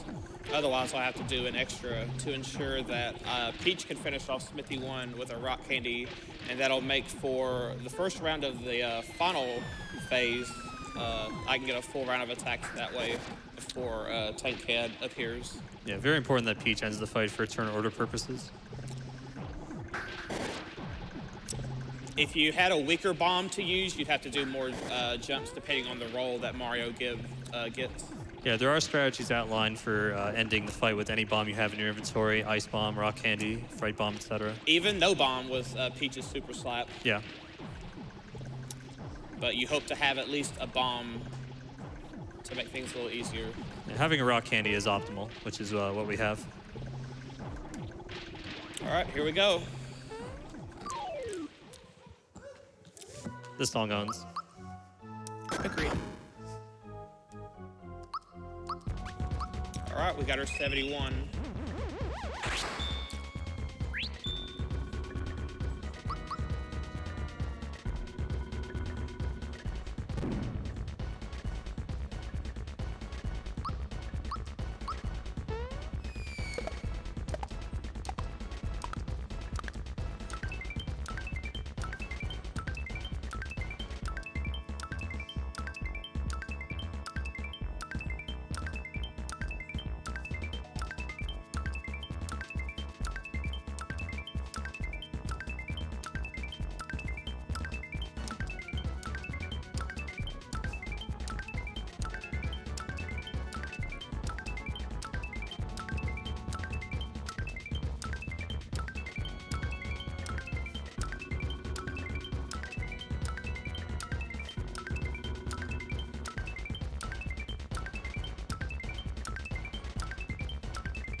That's what you want to see.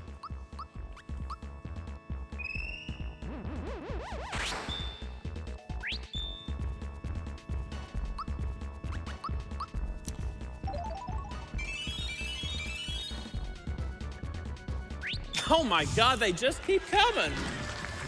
That freebie, unfortunately, Does not matter. yeah, it actually Does not wasted matter. 40 frames. Yeah.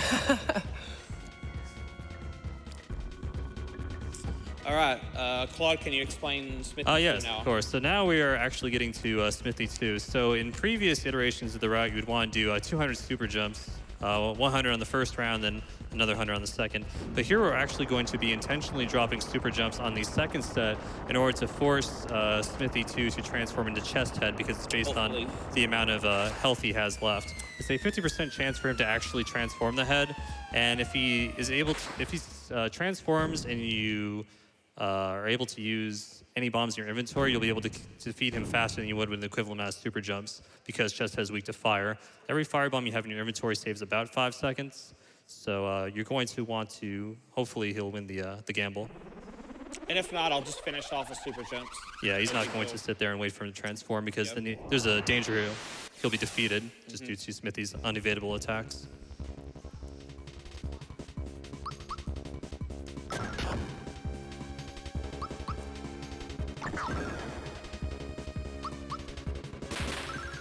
He only uses super slap in the run.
Free. Absolutely free. That is Very nice. 100 super jumps.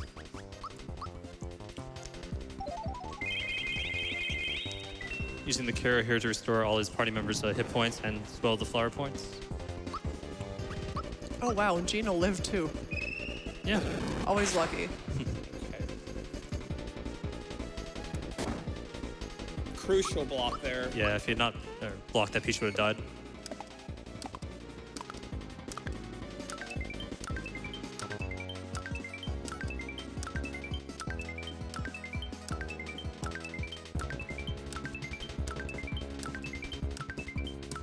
Okay, we're gonna throw the rock here and hope that Smithy does not target Peach. Yeah, if Peach goes down, it's not the end of the world because you will be able to throw bombs, but you know, that freebie does not save time. Okay, all right, hold on. All right, All right, give me, 50% chance. give it to me. He got it. Lucky till the end. Burn to the ground.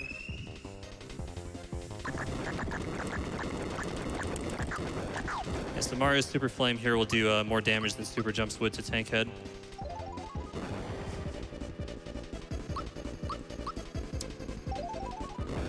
All that's left is one more Super Flame. All right. This is it.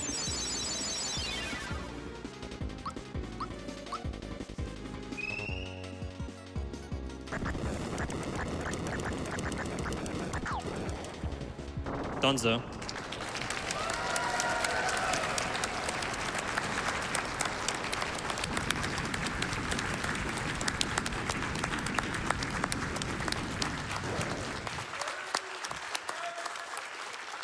If it wasn't for those two missed C-Star attempts there, I would have, I think, beat Lack's run from 2 years ago. So since we use JRTA timing, which goes together in the credits, Justin, have you decided when time is yet? Do we have time for credits or just go straight to the Kulex fight? No? Straight to Kulex? All right. So time will stop right when the final text box is cleared, and that will end RTA, and we'll go right to the bonus. What a run. How'd y'all like that?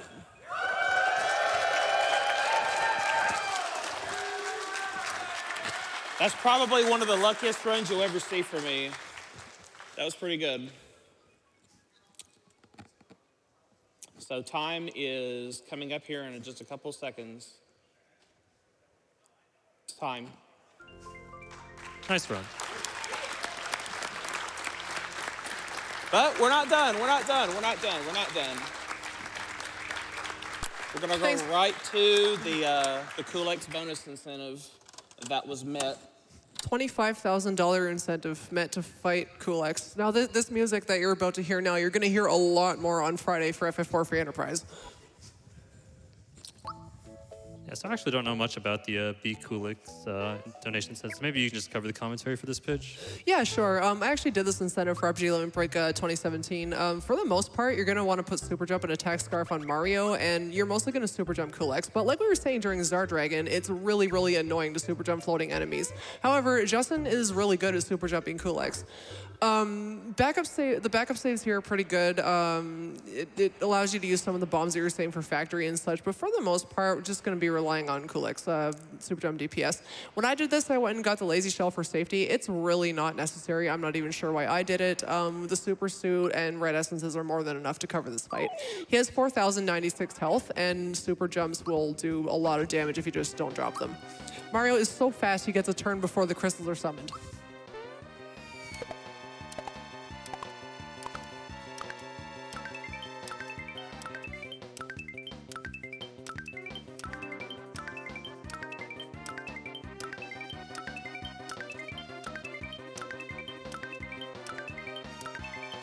That's not bad. That's just a warm-up, though. Yeah. So he's actually going to be targeting Coolx and ignoring the crystals because they die when he dies. And as he has a super suit and probably a red essence at some point, he does not have to worry about their elemental magic. The only one that's even remotely a threat is Earth Crystal when the red essence wears off.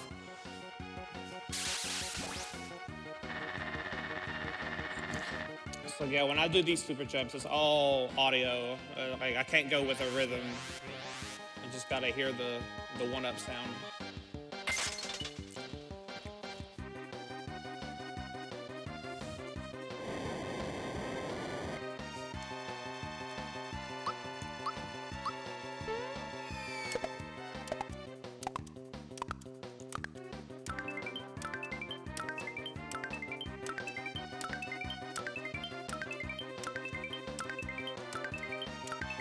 Ugh. Yeah, super jumping on this guy looks extremely difficult. It is. There's a partial category we have this game is Coolx RTA, and you actually finish this fight at level 11 if you skip Pandorite and skip the EXP booster, and that is absolutely terrifying. You have 7 turns to deal 4,000 damage to him with 2 red essences, and if you don't get it, well, good luck. Justin also has the record in that category because super jumping Coolx without dropping just saves so much time, as you're seeing here from all of these attacks from the crystals. Yeah, most notably, it is a single segment. No save.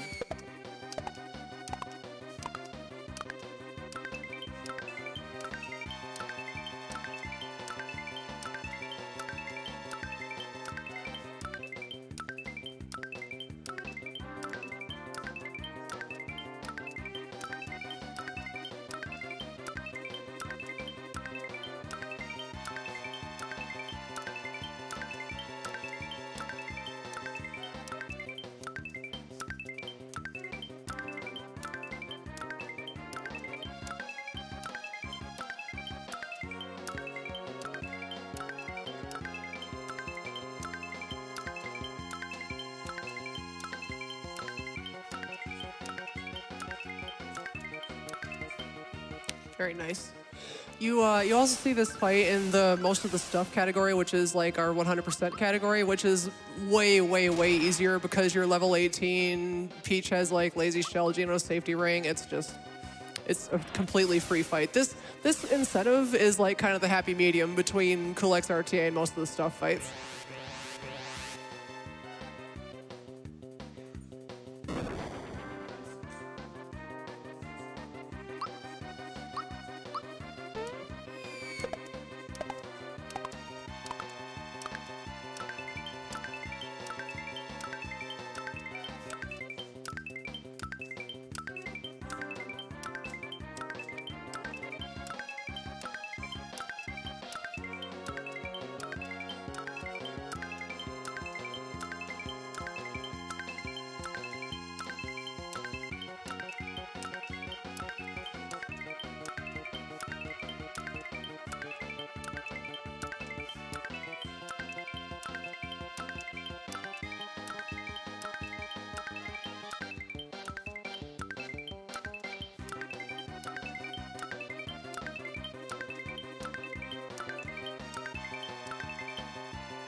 You can applaud, it's over. You can applaud. Very nicely done, Justin. Awesome super jumps. If you thought that boss was impossible, not no more. Enjoy that victory theme. Yeah, love it.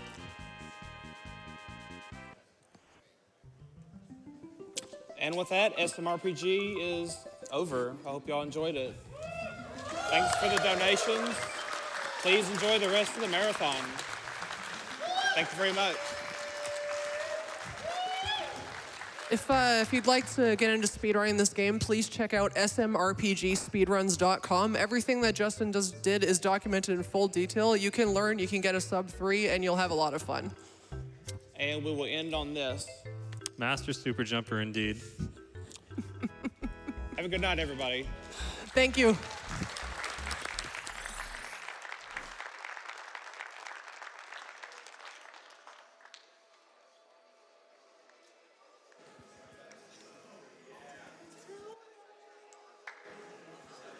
Wasn't that a fantastic run of Super Mario RPG, everyone? That's just great. We're not the only ones who think that.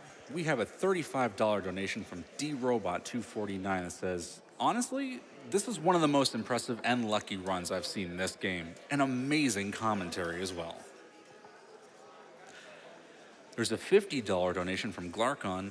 My girlfriend and I beat Super Mario RPG for the first time tonight, just in time to catch this run. It's been so fun to see this awesome run and hear all the fantastic technical knowledge from the couch. Now I am going to throw this for a quick ad in just a moment.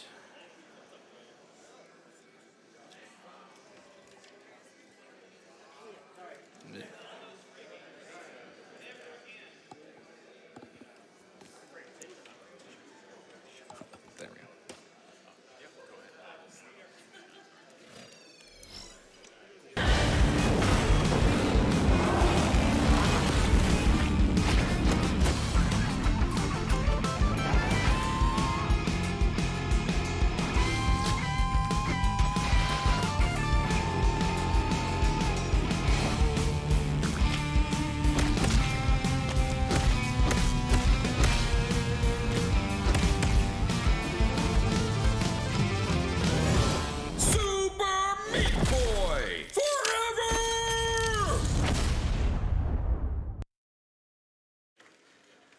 MagFest. It's great. I was just there recently. MagFest holds gaming events year-round, with the flagship event happening every winter in Washington. And that flagship event pulls in 20,000 people for 4 days for nonstop gaming and video game music concerts. They're also bringing Mag West back to California, coming in 2019. If you wish to find out more information about MagFest, you can go to their website at http://magfest.org.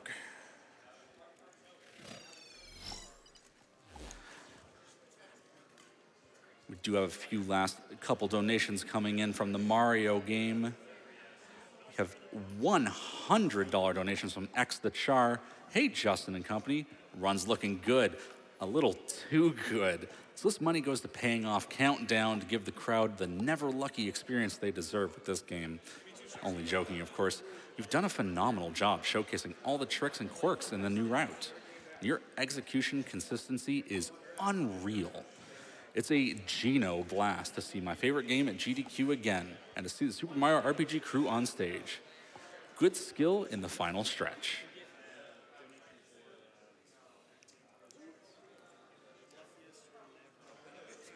Another $100 donation from Diggle Danger. Awesome Super Mario RPG run. My favorite game growing up, being destroyed always makes me happy. Here's $100 for 100 jumps. $105 donation from Canadian Phil. I've watched the VODs for a couple of years, but my first time catching AGDQ live is now. My grandma died of cancer, and one of my friends is going through it right now. This looks like a game I'd love to learn the run for. One of the best games ever. $100 for 100 jumps, and $5 for the minecart. And with that, I'm going to hand this off to our good friend Covert Muffin. Thank you so much for having me. I'll see you around.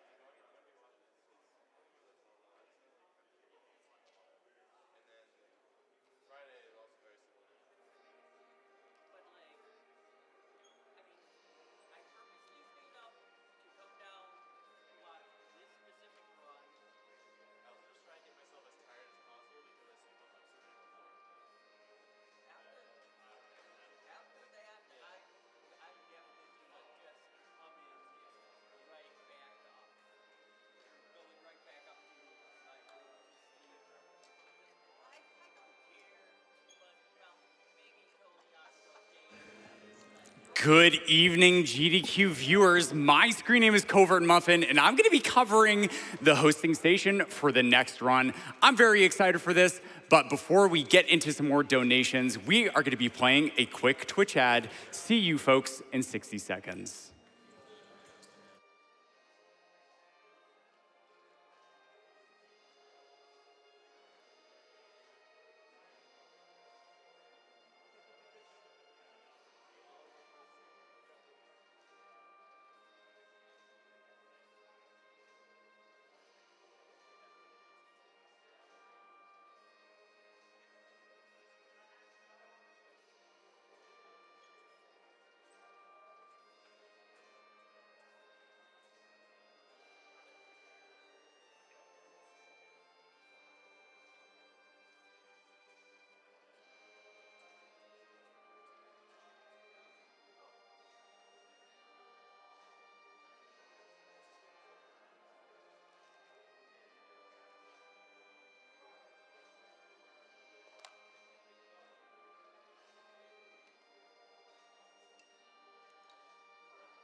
All right, and welcome back.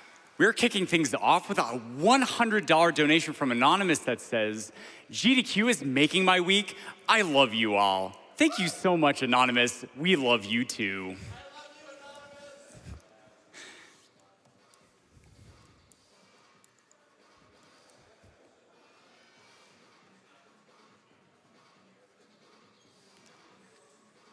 We also have a $250 donation from Cybev that says, can't get enough speedruns, both entertaining and fascinating, and for a good cause to boot. Well, you know what, Cybev? This next run is going to be amazing, because not only are we going to be running Trauma Center, but that's right, the ambidextrous Wonder Trojan Rabbit is going to be running with 2 styluses, which is going to be insane to watch. So definitely stay tuned for some really excellent speedrunning action.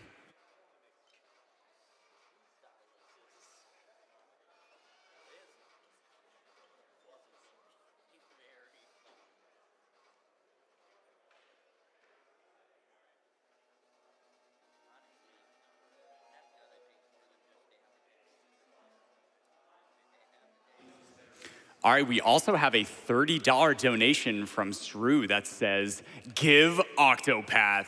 Well, you know what, Sru? It's pretty incredible because we've already raised $28,000 of that $60,000 that we need to be able to bring in that extra bonus game for Octopath Traveler. So that's right, if you enjoyed the amazing OST of this game and you want to see some really excellent speed tech and speedrun action, we only need to raise just under $32,000 to make that oh, excuse me, very close to $31,000 to be able to make that happen. So keep those donations coming in, folks, and make sure that you put it towards one of those donation incentives.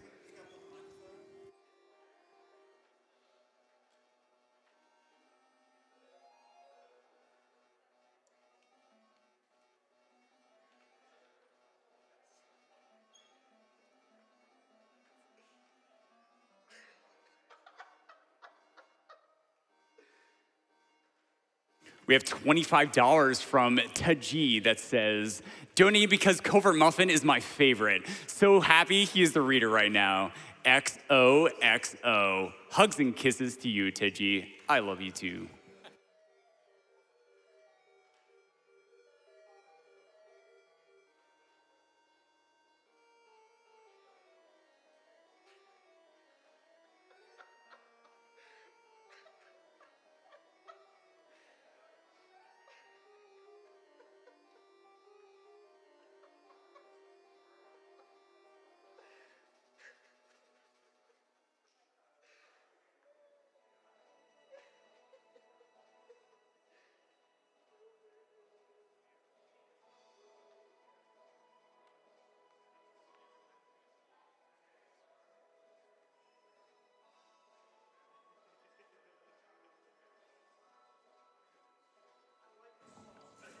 gonna take a moment to shout out one of our sponsors, the Yeti. The Yeti is GDQ's official shirt sponsor, providing tees and other merchandise for nearly 7 years. They've donated almost $1 million towards GDQ's partner charities, and you can visit them to check out their sick gear over on www.theyeti.com/AGDQ to be able to check out that excellent AGDQ collection. Thank you so much, the Yeti.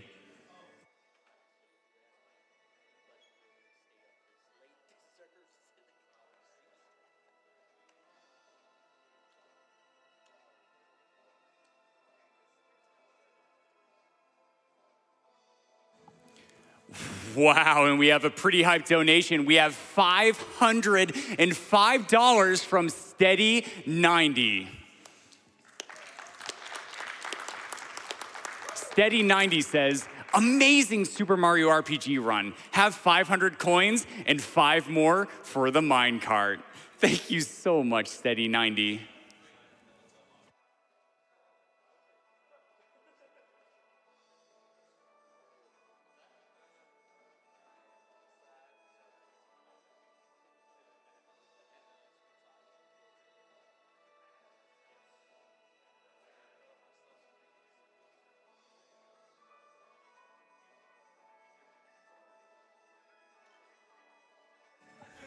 Here at AGDQ, we are also very fortunate to be sponsored by World9 Gaming.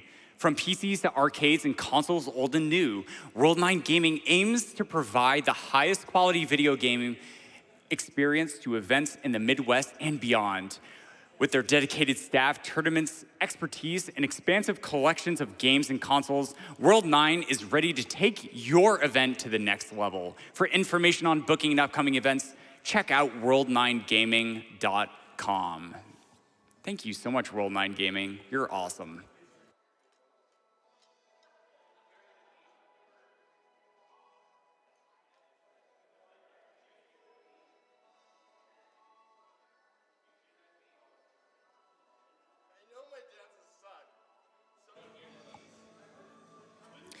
You know, folks, here at the event, we also have a chance every single time you donate money. This puts you in a raffle to be able to potentially receive a prize. And so we have lots of really exciting prizes for you, even starting at the $5 level. That Mario Fireflower Perler and Magnet/stand. Yep, that's right. You're in the running if you donate $5. Also, Mario Kart Perler set, the SMB3 Mix Wart Perler, as well as many other exciting prizes. Then things only get better from here as the money goes up. So $10 is going to potentially get you a SMW Autumn Map Canvas, as well as potentially a Super Mario 1-3 Cross Stitch. So keep those donations coming in, folks, as they could potentially get you some excellent prizes. How exciting.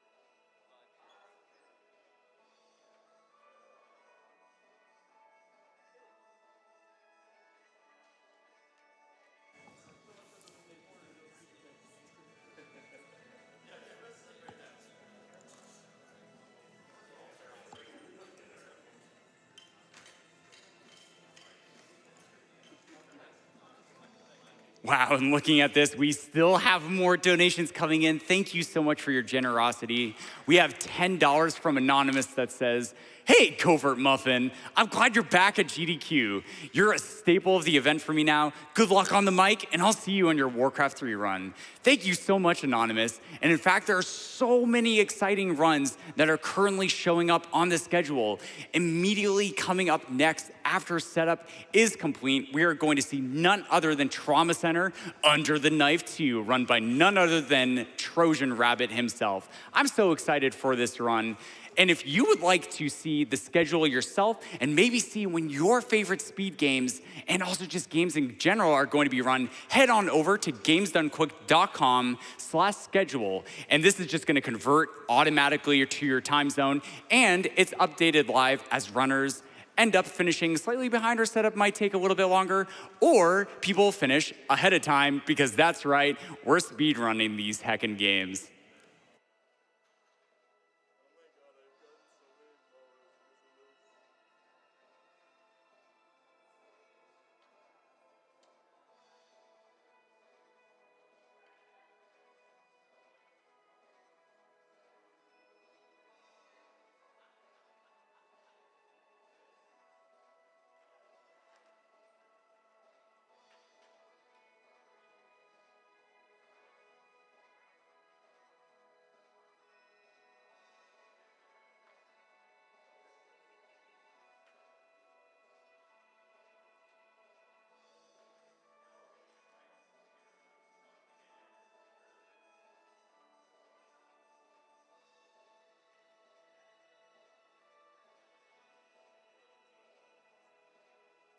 Wow, and we have a really moving $35 donation from Topher216 that says, as many have said, I am donating this year because it's personal.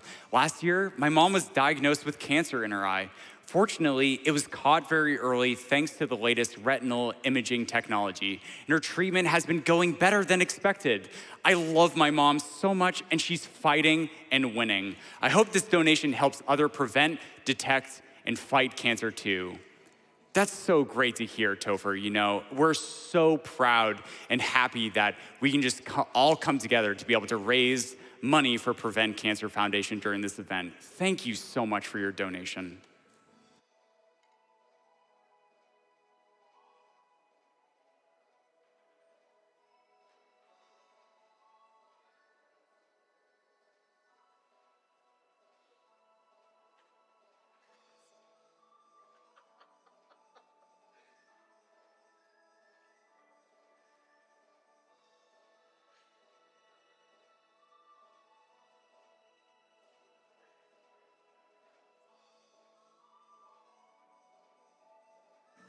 All right, and we are also fortunate to be sponsored here at this event by none other than Devolver Digital.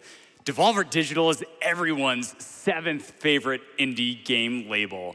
At least it's in the top 10, and proud supporters and obsessive viewers of Games Done Quick. Dash on over to devolverdonequick.com. Once again, that was devolverdonequick.com for a selection of GDQ run games and upcoming releases at up to none other than 75% off. Thank you so much, Devolver Digital. You're awesome.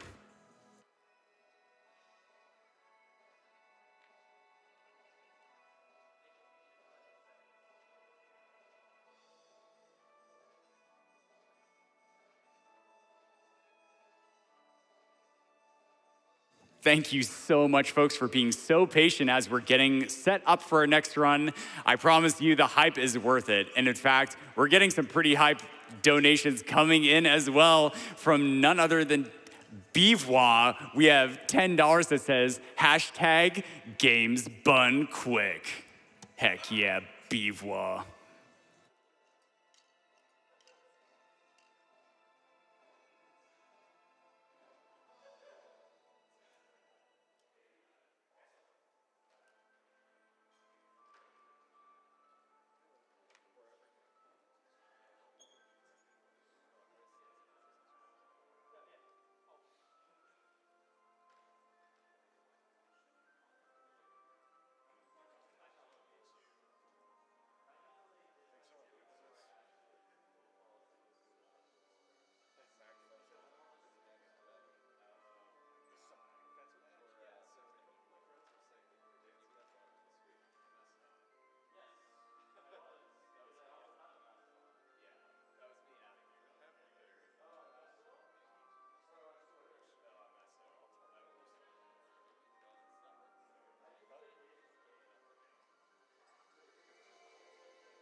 Yeah, folks, that being said, we also have some really exciting bid wars. In fact, coming up in this next run for Trauma Center, we have a bid war for the Healing Touch shape. Right now, Butterfly is in the lead with a total of $1,223.55. But that being said, Star is in second place with $185. I mean, if you really want that star shape, folks, get those donations in, because less than 20 minutes into the run and that donation incentive is gonna get cut off for the bid war. So if you really wanna see a shape other than Butterfly, make sure to send those donations in right now.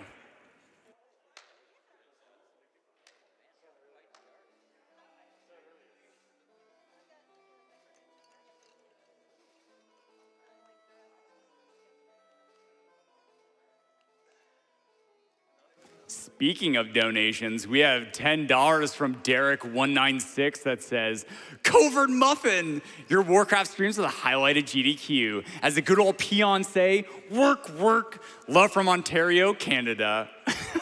Hey, Derek, thank you so much for the donation.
All right, and speaking of bid wars, we also have a bid war for the Guacamelee 2 character choice, and my goodness, this one is quite close. The Tostada is in the lead with $751, but the X-Tabay is indeed very close behind with an inverted $715.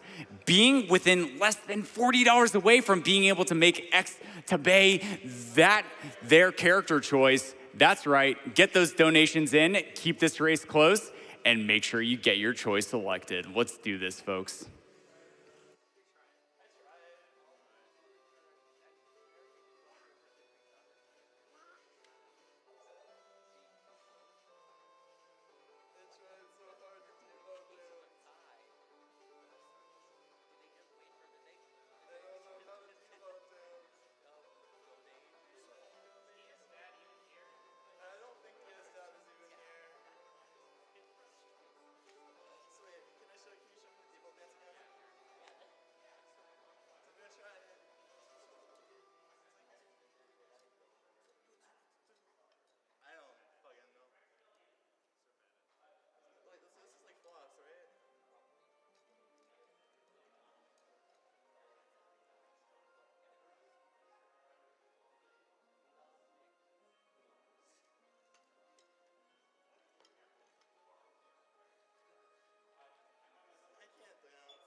Once again, folks, thank you so much for being patient while we get set up for our next run for your entertainment. That being said, we have some really exciting bid incentives, especially that Semblance hand cam by Half Coordinated.